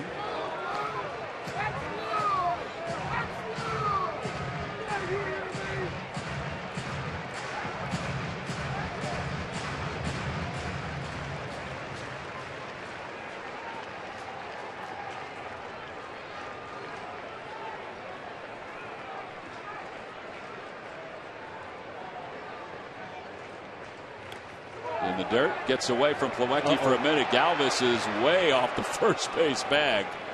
Fortunately, Plawecki looked at second for a long period of time and didn't look at first, and that gave Galvis a chance to run back. I always find it very difficult for a runner at first base. You can see how far Freddie gets off, anticipating Ben's going. He's halfway there. That's why I always hate being that back end of a steal at first base. And if I was at first and someone was at second, so I didn't want to be that guy to ever get thrown out or take off, and he doesn't. Off the end of the bat, a flare out to right. Revere goes back to second. I don't think he's going to tag, though. And there are 2 outs. Ryan Howard's coming up.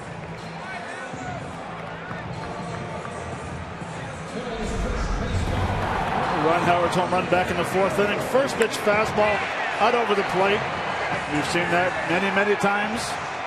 Taking it didn't go out a whole lot, but doesn't matter how far it goes out, where it goes out. 396 was the distance, the estimated distance on that home run.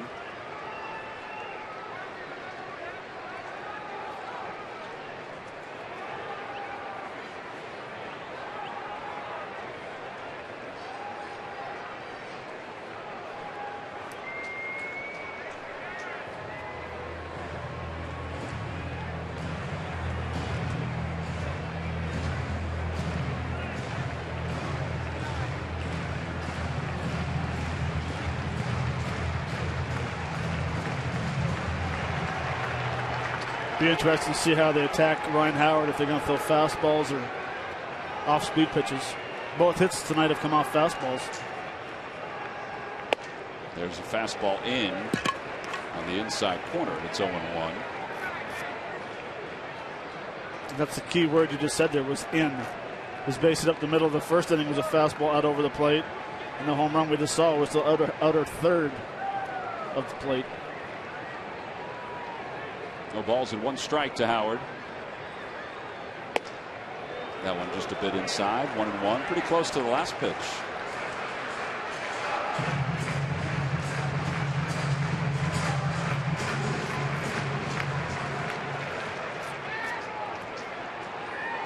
Phillies lead it 3-1. They've scored a run in this inning. Trying to get greedy here and get some more. Inside, 2-1. It's a good take.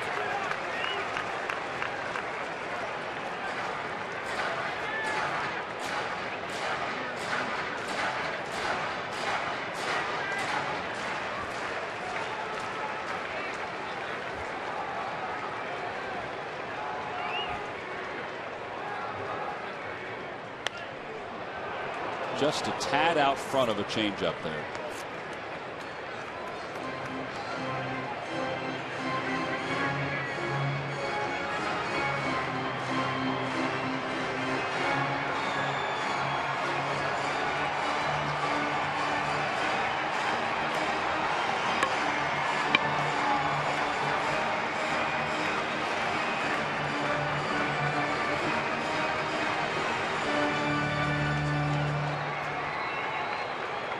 Two balls, 2 strikes to Ryan Howard.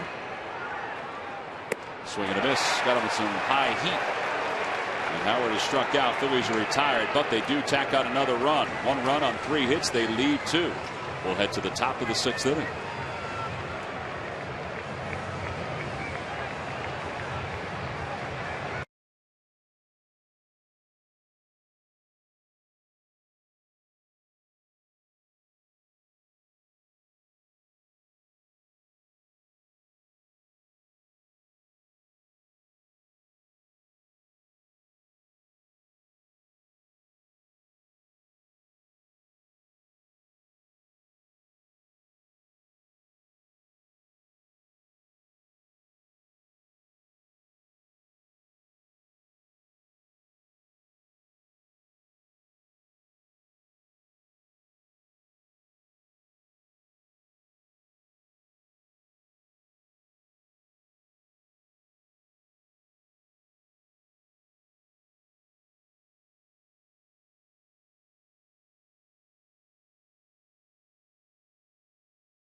surprised at all that he is producing at the plate with consistency. Galvis hit the ground running in April and was among the National League batting leaders the entire first month. 3-hit games have come often from his bat, no matter where he bats in the lineup. Oh, and his glove? It's been working pretty well in the field, stealing hits on a daily basis. Freddie's first month has been impressive. And it's brought to you by Independence Blue Cross. Live fearless. Phillies on top 3-1 as we go to the top of the 6th inning. Freddie Galvis has continued his hot hitting. He's been on base 3 times tonight, helping Cole Hamels to a 2-run lead. It'll be Michael Kadire, and it's no balls and 1 strike to Kadire.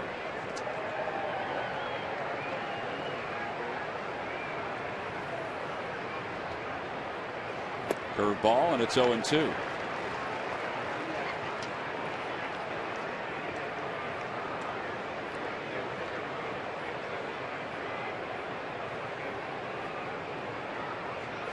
Got him. Threw him back-to-back curveballs. Kadire didn't realize it got away from Ruiz, and once he leaves that circle, he is out. 8 strikeouts for Cole Hamels. Well, the Mets have had some troubles tonight, including their extra third base coach, Ron DeBases, a journeyman third base coach. Got to an argument with the Fanatic, shoves the Fanatic down to the ground, and decides to take the choreographing to a different level. Daniel Murphy fouls it up the first base line. However, the Galapagos gang, they've been friends with the Fanatic for years. They turn to Iggy, who is not going to take it anymore. And he basically just takes Ron DeBases and leaves. That's a great name. Iggy or Ron DeBases? Ron DeBases. Both of them are. We're told that Ron's number 55 was retired in Smoketown over 20 years ago, wherever it is that Smoketown is. He once was asked why he's worn that number for his entire third base coaching career, because that's the speed limit, and ain't none of my players going to get no speeding ticket when I'm coaching third base. Can't make this stuff up, folks. Or I guess you can. You know, this is the pitch we talked from the open with this 2-seam fastball. There's nothing you can do with that. That's the swing you're saying, get off me ball.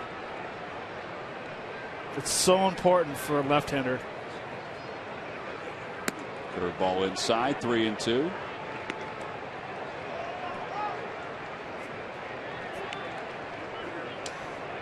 Wilmer Flores is on deck.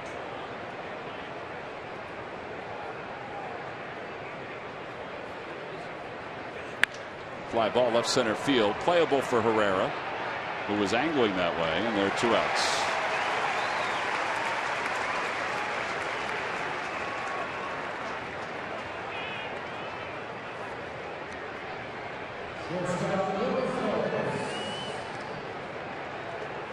Flores is 0 for 1. He walked his last time up.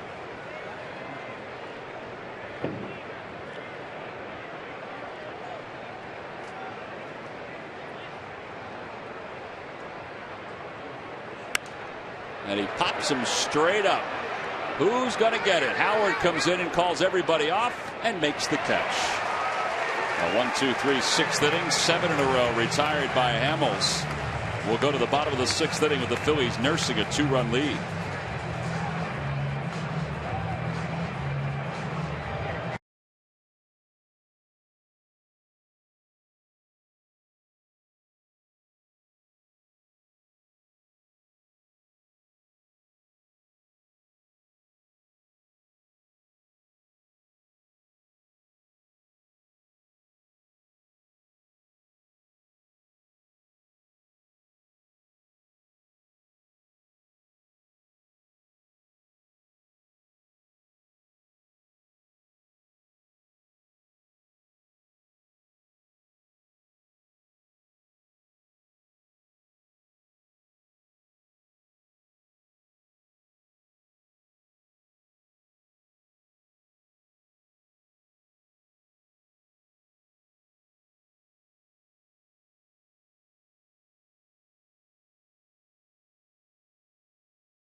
Dubal Herrera and Cody Ashe.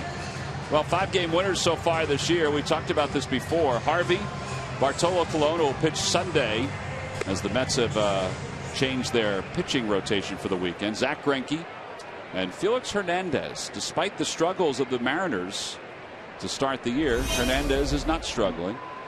And you see the comparison between the starts that Harvey's had against the Phillies. They scored 3 against him on the 14th of April. They just couldn't slow the Mets down that night.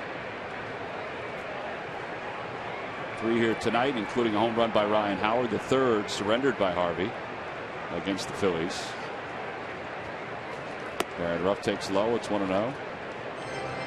Ruff is 0 for 2. Boy, he's getting some extended looks, isn't he? He is. He's putting some quality at bats up there. You know, it's not necessarily that you always have to get hits. I mean, of course, as a player, you want to get hits. But if you go out there and you put some good at bats together and make some solid contact, coaches and pitching, the coaches and the managers believe that it's going to come around pretty soon.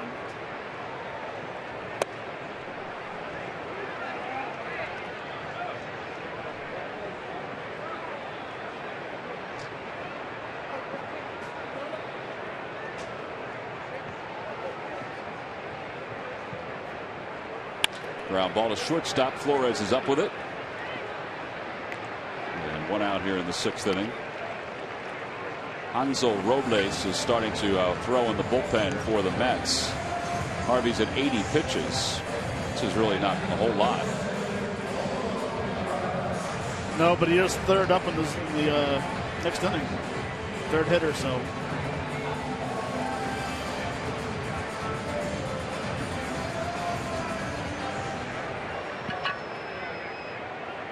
Here's Herrera. He's 0 for 2.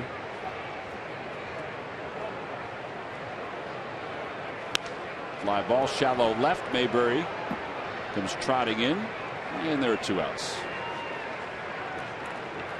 Phillies fans, next time you're looking for great seats, get to StubHub, where there are no surprise fees at checkout. That's right, on StubHub, the price you see is the price you pay. StubHub, the official fan-to-fan ticket marketplace of Phillies.com. Here's Ashe.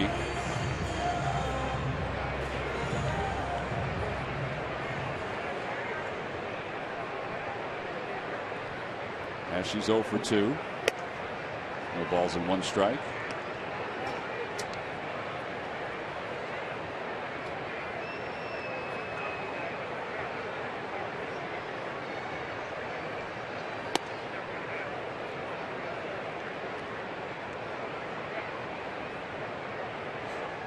Phillies fans, Mets fans, at least having a casual conversation. Inside, it's 2-1.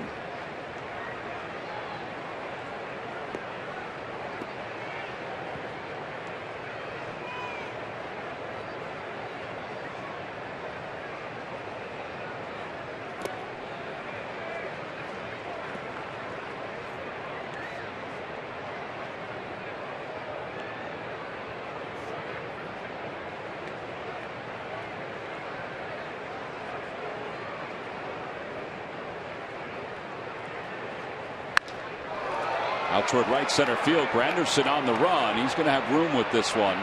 And a step from the track makes the catch. Phillies go down in order here in the 6th inning. 1, 2, 3. So on to the 7th. The Phillies lead the Mets in game 1 of this 3-game series, 3-1.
Time now for your Delaware Valley Honda Dealers game summary as we move to the top of the 7th inning. Phillies lead at 3-1. Ryan Howard, 6th home run in his last 15 ball games. Michael Cuddyer scored the only run. That was on one of 2 wild pitches by Cole Hamels, which ties his career high. He's done it 5 times in his career, and let's hope he doesn't do it again tonight. I agree. Curveball ripped foul, and it's 0-2. That fan made a very smart decision by pulling their hand back. Amen.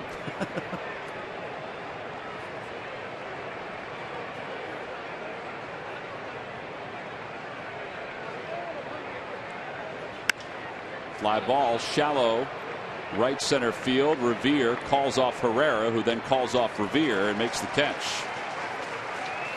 These lucky fans are tonight's Citizens 7. They will each receive a prize pack courtesy of Citizens Bank. Good banking is simple, clear, and personal. And that's helping you bank better. Citizens Bank.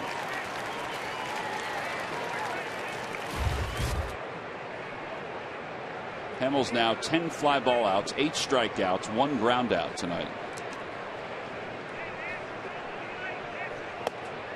And Herrera out front of a changeup. It's 0-1. Anthony Recker is in the on deck circle.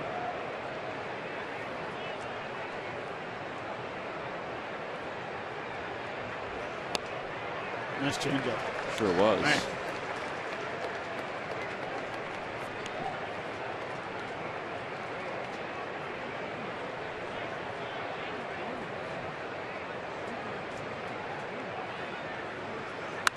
Another fly ball. That's 1-2 Revere. And now 2 outs.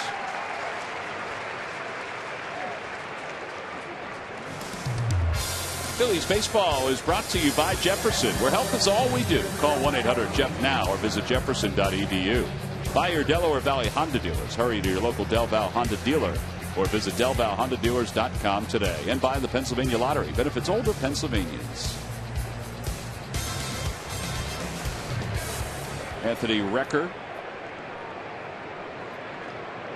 will be the pinch hitter. Alvernia's own Anthony Recker. So Matt Harvey's done after 6. He allows 6 hits and 3 runs tonight.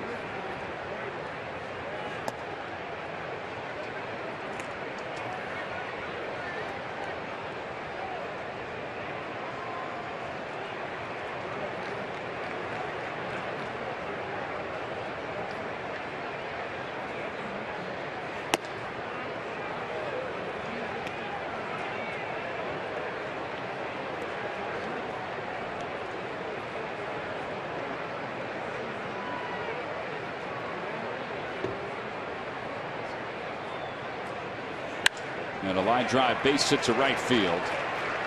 A 2-out single. Hamels had retired 9 in a row.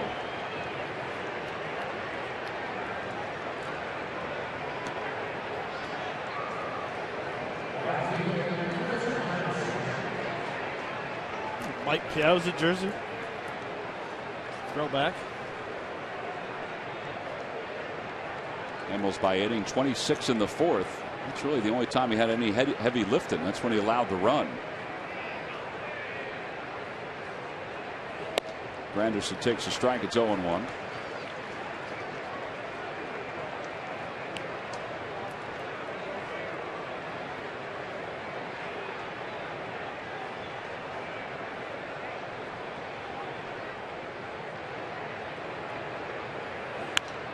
Two. Curtis Anderson gets that front toe down earlier than I've ever seen anyone in baseball.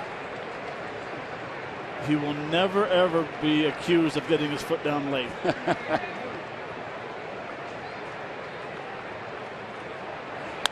He pulls that one right at Ryan Howard, who picked it out of the air side. He's retired. No runs, 1 hit, and 1 man left. Cole Hamels has been outstanding through 7. The Phillies will try to get him some more runs when we come back.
Phillies up 3-1 as we go to the bottom of the 7th. You did give a thumbs up to Mike Babcock, right? Yes, sir, I did. 2015's Food Service Breakout Player of the Year is W.B. Mason, providing amazingly low prices on kitchen disposables, consumables, smallwares, and so much more. From your new restaurant partner, who but W.B. Mason. Cole Hamels is on the bench and not in the on-deck circle, so his night is done. 7 effective innings here tonight. Grady Sizemore's out of the on-deck circle. He was on the doorstep of 100 pitches as that inning was winding down. 104. Thought maybe he'd come out for one more inning. By the look of him, I think he wished he was. Yeah, I thought he might. He was getting stronger. Ruiz is 1 for 2. First pitch is outside. Hansel Robles, the new pitcher for the Mets. Third ball game. 1 2/3 innings so far.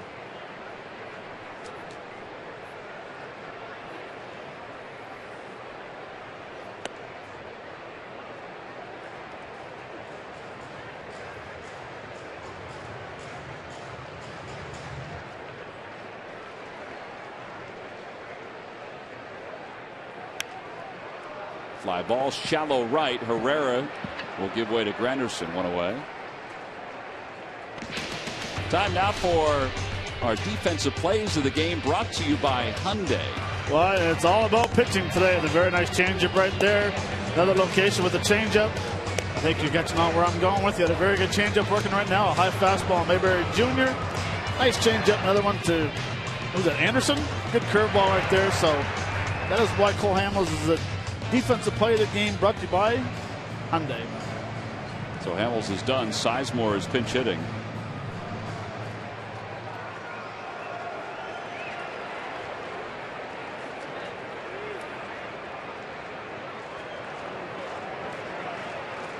Sizemore a foul tip, and it's 0-1.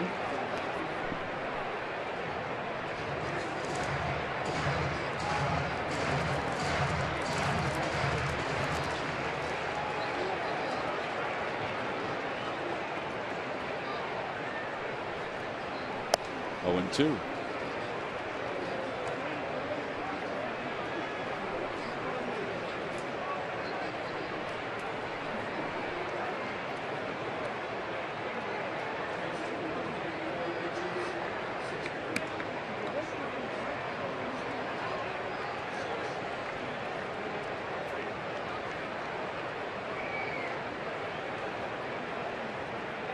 And Revere waiting for his turn. Looking for a scouting report right there. Fly ball to shallow center. Lagares is in.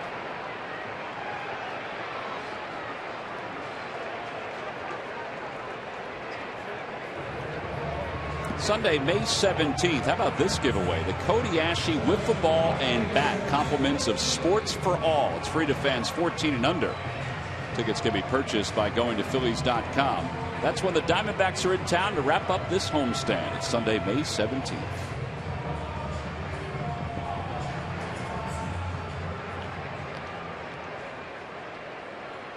Ben Revere 1 for 3. Since his average was down to 180, which wasn't too long ago.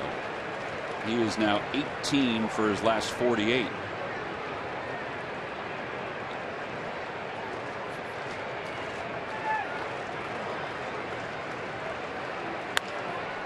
That's pulled his average up to 266.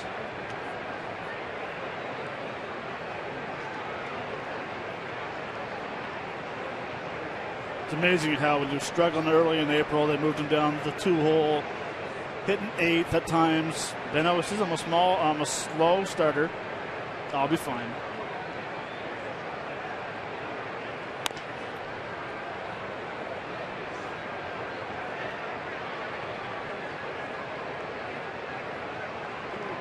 He is consistently that just by looking at the numbers. I mean, they don't lie.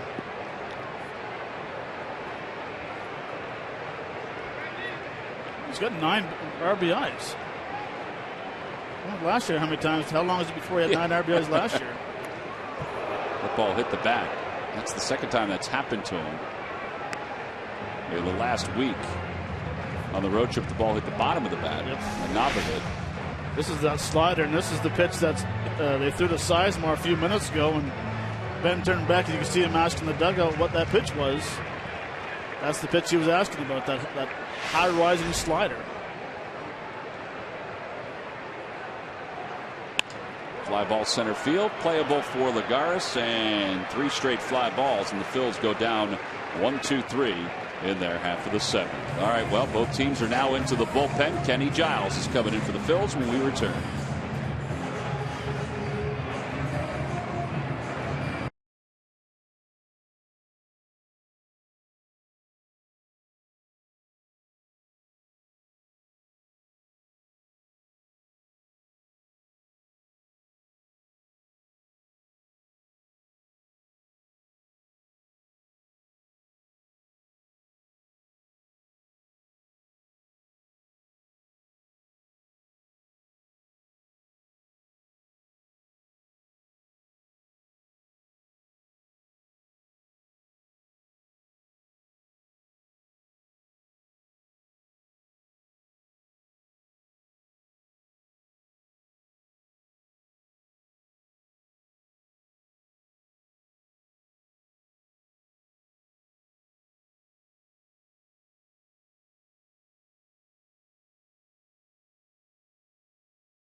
Any size hot or iced coffee is just $1. McDonald's, I'm loving it. And by Toyota. The Toyota Time sales event ends June 1st. Hurry in today. Toyota, let's go places. A crowd of a little more than 32,000 on hand tonight watching the Phillies and the Mets. Phillies fans have a lot to be happy about as we go to the top of the 8th inning. They lead it by 2. Cole Hamels done after 7, 4 hits and 1 run. That guy just liked the fact that Farrell was playing on the PA. Ken Giles, 14th game, 1-1, an ERA of 0.73. It'll be Giles, and then if the Phils hold on to the lead, it'll be Jonathan Papelbon. Here's Juan Lagares. First pitch is low, 1-0. Hamels 104 pitches tonight. This was his best outing of the year.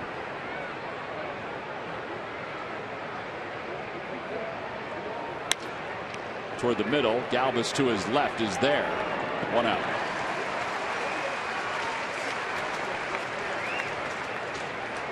Kurt Neuenhuis will pinch hit for the Mets. Let's check in with Greg Murphy. Murph. All right, Tom, thanks a lot. Just some injury updates for the New York Mets. I know you mentioned that Dylan G is headed to the disabled list. He will not pitch on Sunday. It'll be Bartolo Colon pitching for the Mets. But that opens up a spot for their top prospect, Noah Syndergaard, who is going to be called up from Las Vegas. Syndergaard was 3-0 with an ERA under 2. He's going to make his major league debut on Tuesday in Arizona. And also, David Wright, the setback today. He has been on the disabled list. You remember he got injured against the Phillies. He pulled a hamstring when we were up in that series against New York, up in New York, and he pulled a hamstring.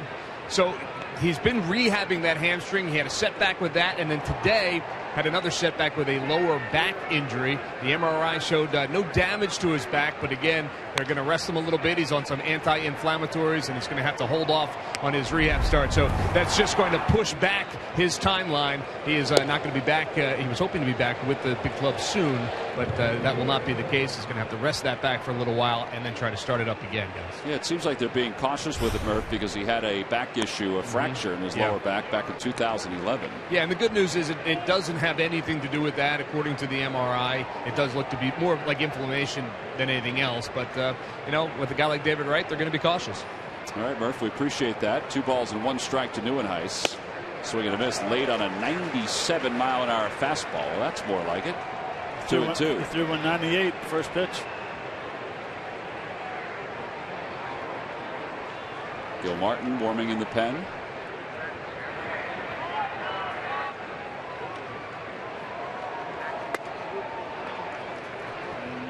'99. He's back.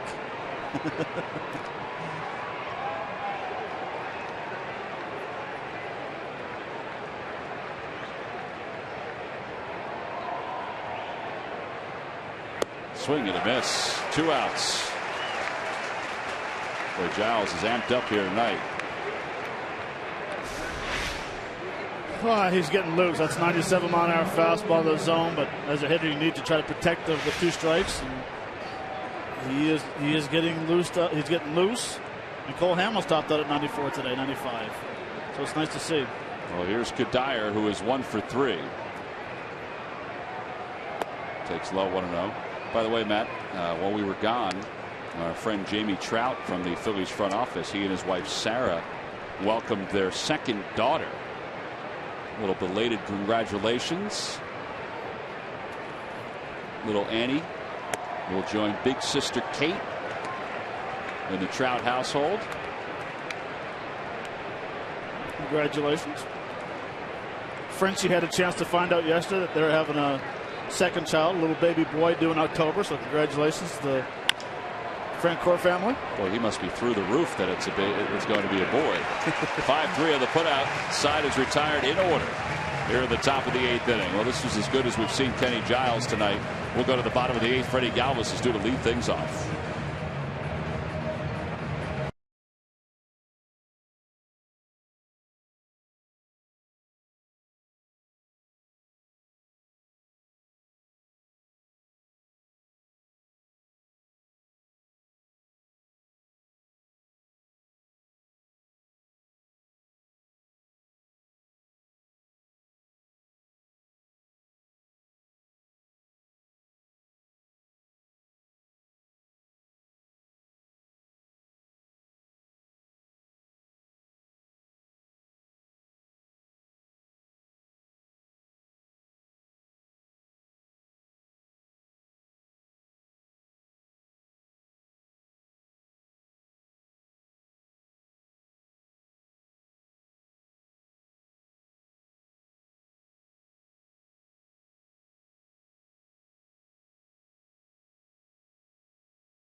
Phillies Fantastic Auction is now up for bidding. Go to Phillies.com. There's many items that you can choose from, including a round of golf for 3 with Hall of Famer Steve Carlton, plus a dinner party for 8 with Hall of Famer Mike Schmidt in the Phillies executive dining room.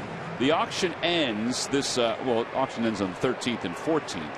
So next Wednesday and Thursday. You can check it out by going to Phillies.com. A lot of golf opportunities, a lot of dinner opportunities, some teaching opportunities. Kirk Neuenhuis, who pinch hit, will take over in left field, and Sean Gilmartin will be the new pitcher. 10th ball game for Gilmartin, who is 2 for 2, or is facing Freddie Galvis, who's 2 for 2. First pitch is on the outside corner. It's 0-1. Gilmartin's in there because of Utley and Howard. Yep.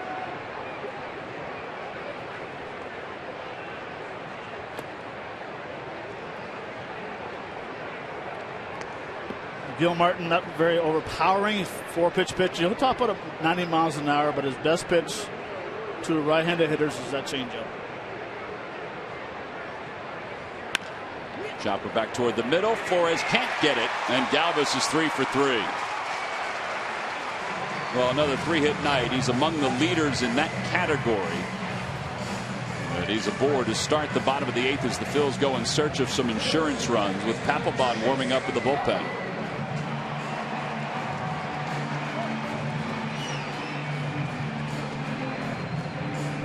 Utley is 0 for 3. He's flat out twice and he is struck out.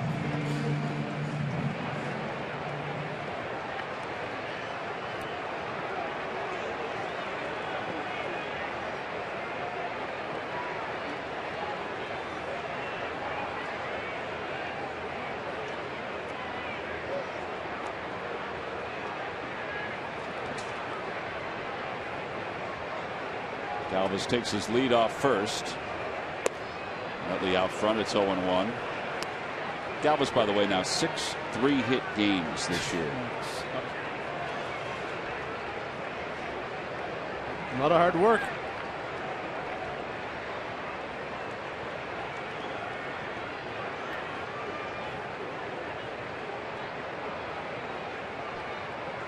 And Utley pulls that one to second, bobbled by Herrera. There's 1 and 2.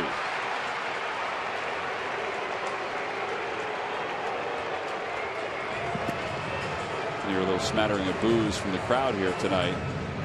Nobody's more frustrated than Chase is about what's been going on. He's now 9 for 91. His average is dipped under 100.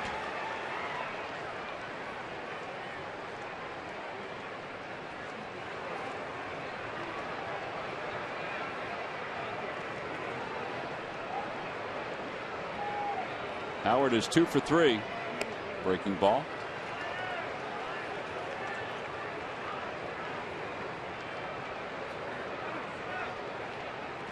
Many nights when you drive home after a ball game and you have a good conversation with yourself while you're driving.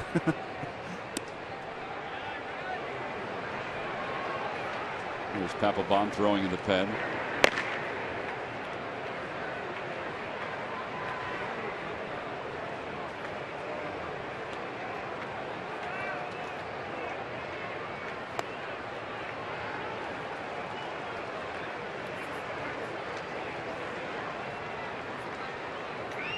So that's the take I like right there. It's a 2-0. It's not your pitch. It's the pitcher's pitch. Take it.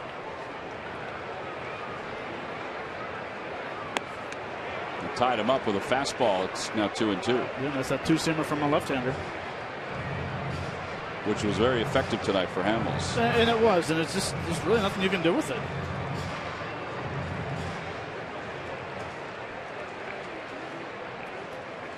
Two balls, 2 strikes to Ryan Howard. In the dirt, 3-2.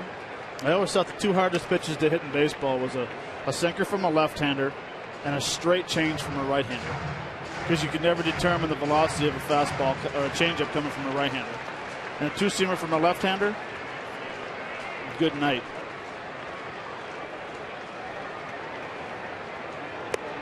And ball 4. So Howard draws a walk.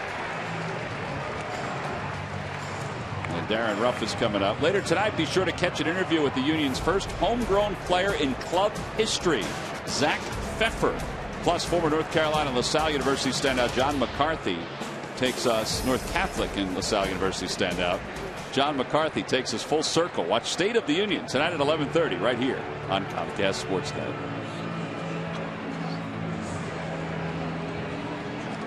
Pitching change for the Mets with 2 outs here in the 8th inning.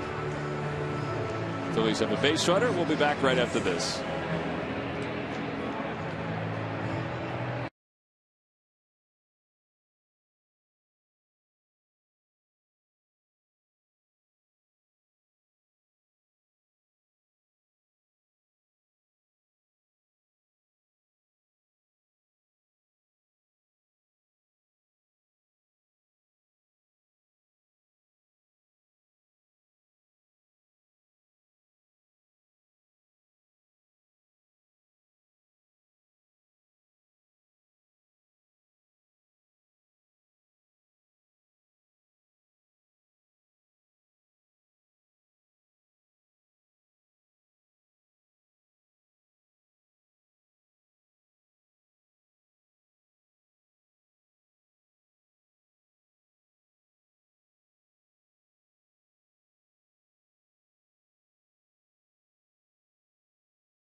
batter due up is Darren Ruff.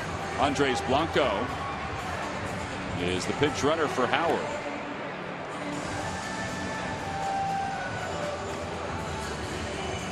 And the right-hander Eric Goodell comes in for the Mets to face Darren Ruff. Ninth ball game, 6 2/3, 6 strikeouts so far.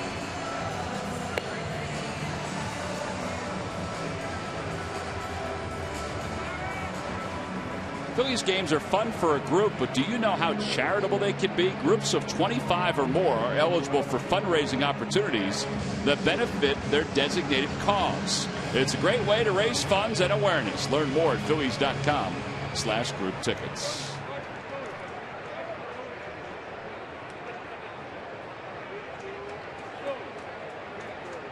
So Darren Ruff, who is 0 for 3.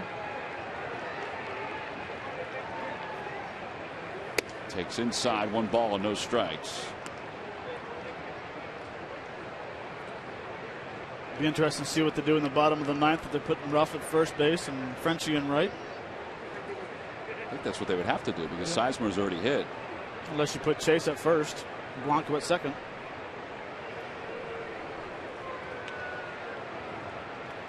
Did I say bottom of the ninth? Top of the ninth. We don't want to see what they do in the bottom of the ninth. No, we don't. 1 ball and no strikes to Ruff.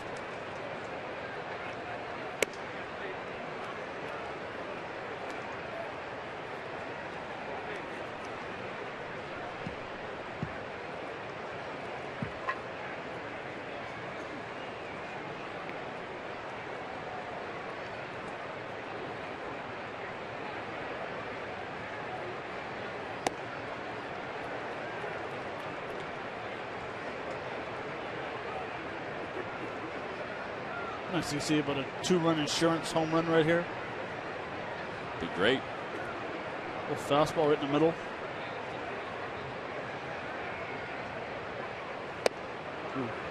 Change up.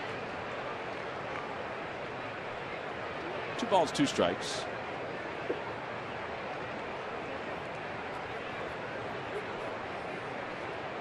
His changeup is a splitter. Yeah.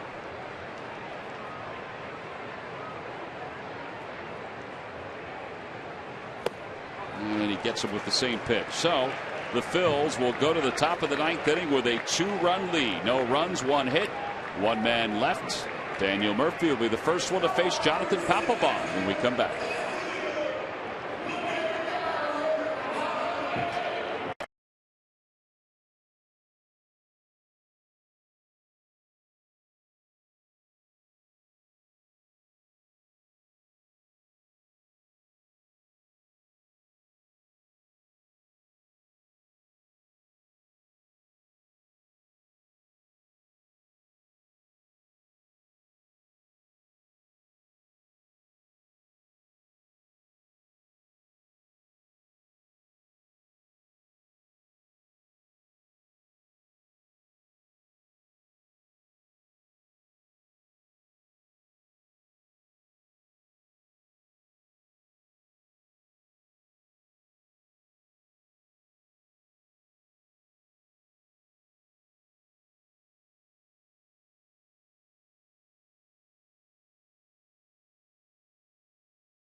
And Matt Harvey, only on Pure Auto Insurance, presents Phillies Post-Game Live.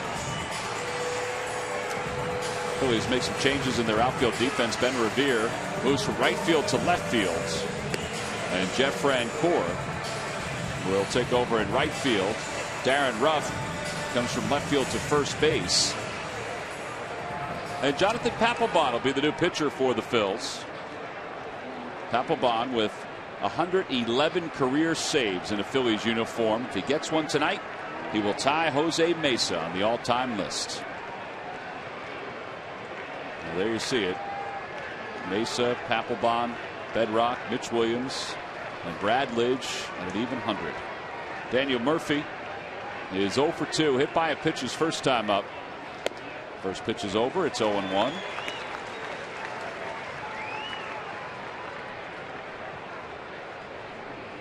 Papelbon pitched in game 1 of the series against the Braves, but he's had 3 days off.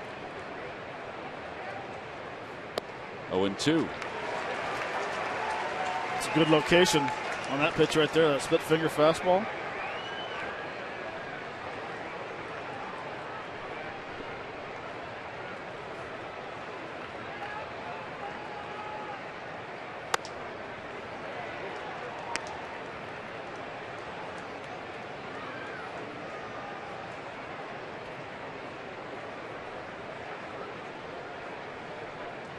One ball, 2 strikes to Murphy. And he pulls it to right field. That'll drop for a base hit. Brancourt gets it on one hop. That means the tying run is coming to the plate. It's not going to be Wilmer Flores. It's going to be Lucas Duda.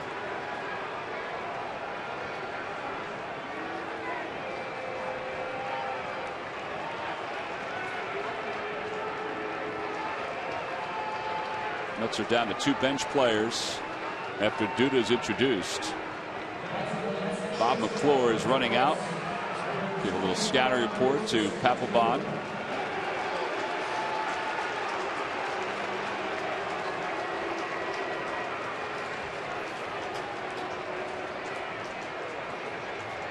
Duda was probably told that you were going to be the hitting for the pitcher unless someone gets on base. Murphy gets on base, take Flores out.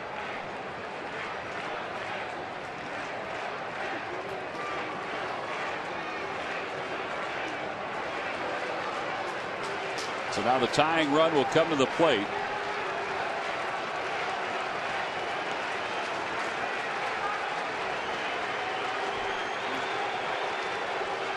Duda hitting .290 on the year. 2 home runs, 12 runs batted in.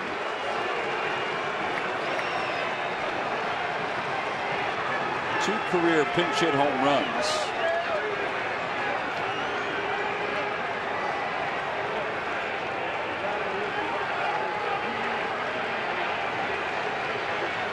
Swing and a miss.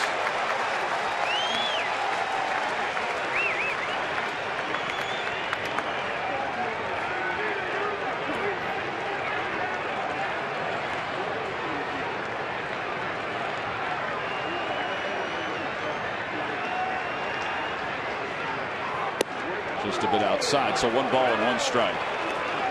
There's only one pitcher that is the all-time saves leader for 2 different teams, and that's Rob Nen for San Francisco and Florida, or Miami in this case. They were the Florida Marlins. 1 ball, 1 strike to Duda. Fastball on the outside corner, 91, and it's 1-2. Papelbon tied with John Wetland for 13th place all time.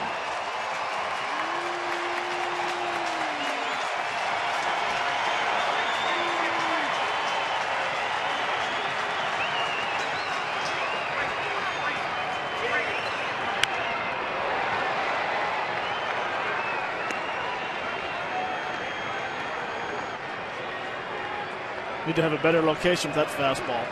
Too much of the plate. I think he's fortunate that it cut a little bit at the end.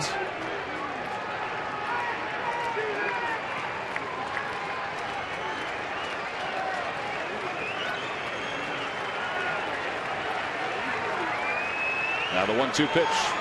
And a called strike 3 right on the outside part of the plate. 1 away here in the 9th inning.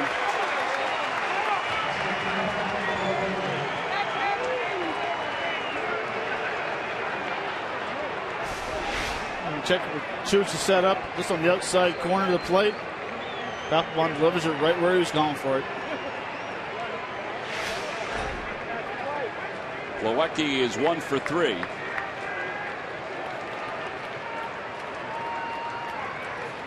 Breaking ball.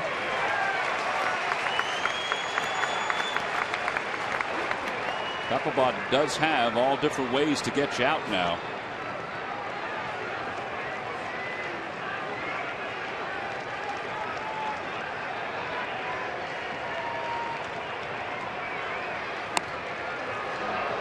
It's a little low, maybe a little outside. It's even now 1-1.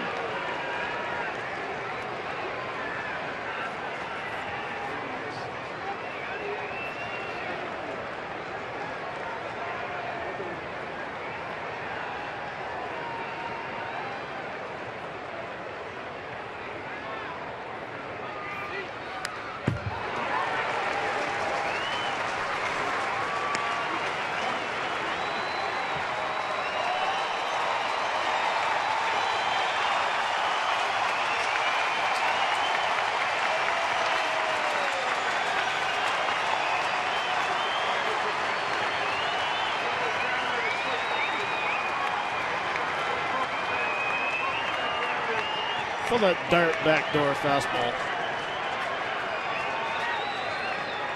Nope. He just threw him a fastball. Yeah, it's back-to-back pitches. The location wasn't where he wanted to be. He wanted that fastball inside and under the hands.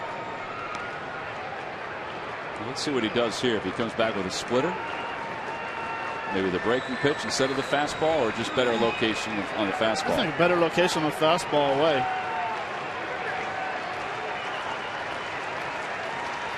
A pitch just missed outside, 2-1.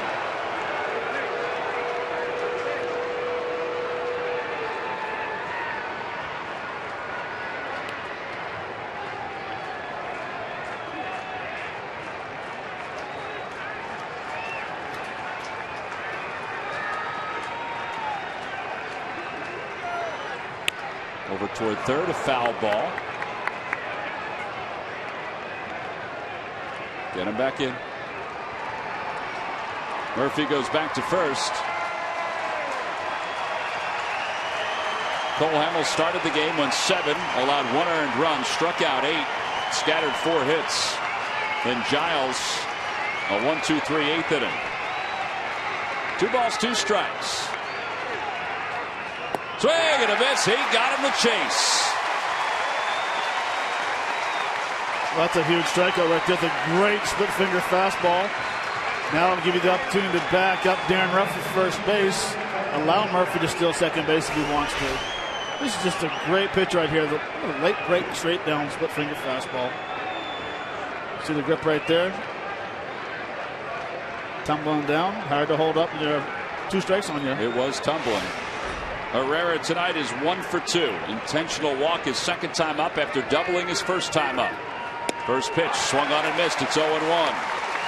Now this is where, like I mentioned a second ago, you like to see Darren Ruff way back at first base to give you some more room to make the play to his right. Murphy's run doesn't mean nothing. Plus Murphy doesn't have the greatest wheels. Plus he's got a Charlie horse. Right. The 0-1 pitch. Fouls it back, 0-2.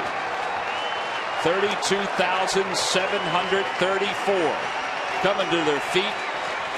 It's as electric as we have felt Citizens Bank Park at this juncture of a ball game in quite some time.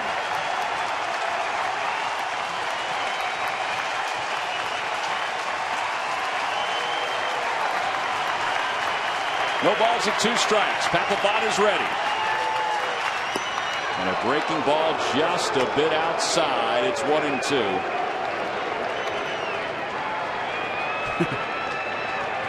Neither one really knows what kind of emotions to feel right now. So we'll do it again. 1 ball, 2 strikes to Herrera with a runner at first. And the pitch. In the dirt, Ruiz blocks it. It's 2-2.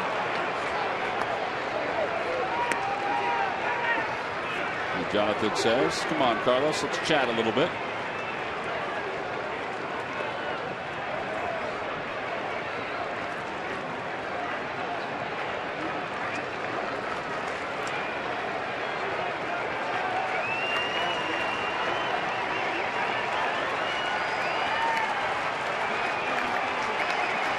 After the conversation,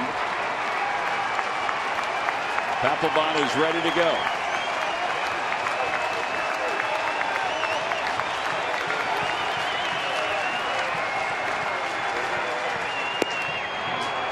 Runner will be off from first with the count 3-2 and 2 outs.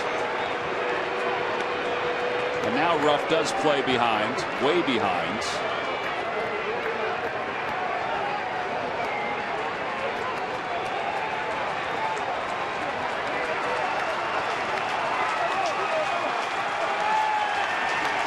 Murphy goes, the 3-2 pitch.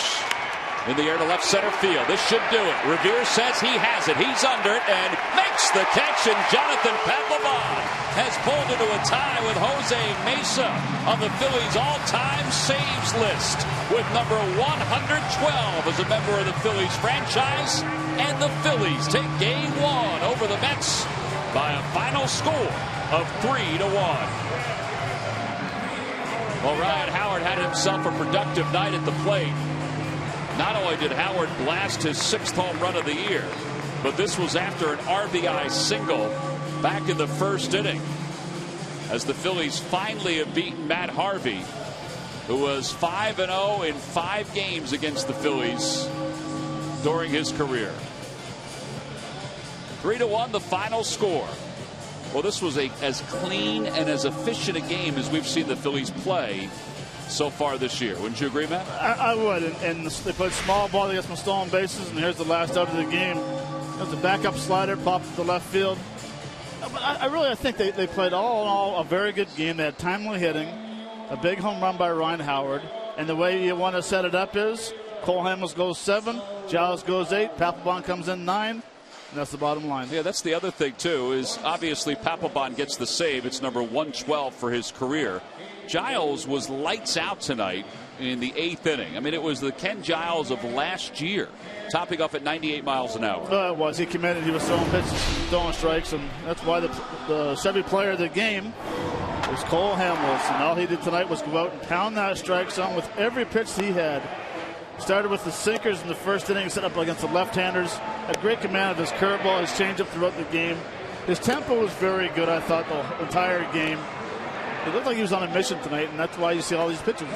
That's why we get to throw it down to Greg Murphy as he's talking to Cole Hamels. All right, thanks a lot, Matt. Yep, here with Cole Hamels, just a very effective outing. We knew it was going to be a great pitching matchup. You delivered 7 innings, just the 1 earned run, 8 strikeouts as well. Fair to say it was the best you felt all year? You know what? It's just trying to stick to the game plan and be effective with it. You really have been kind of struggling with throwing strikes early to guys. Just kind of had to let that go and just make pitches and just kind of try to feel as free and easy as I possibly can.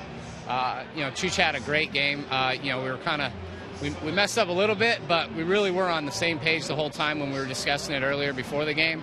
You definitely have to thank all the outfielders out there. I mean, I know I had quite a few fly balls, but at least they didn't go over the fence this time. They chased a couple down.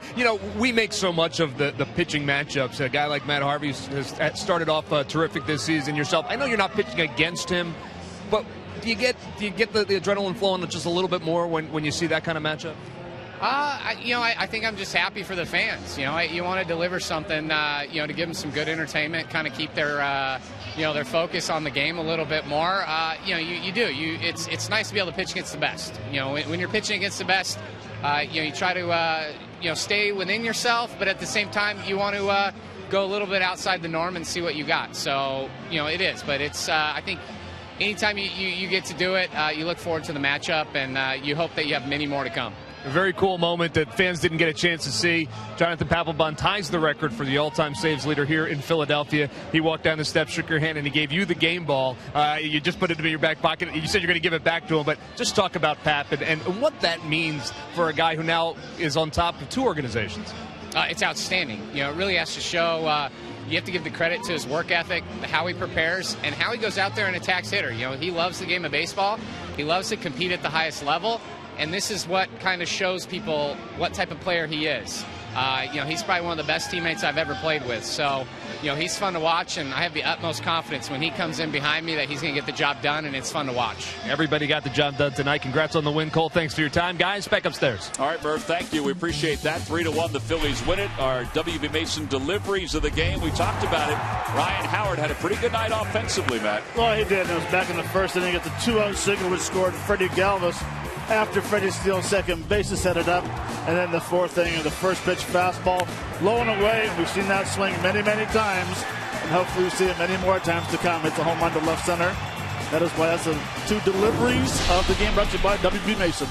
So the Phillies win game 1, and the Phillies also picked up some strikeouts tonight. 11 overall, 8 for Cole Hamels, 1 for Kenny Giles, and then a couple more for Jonathan Papelbon, who records the save and gives the Phils the victory.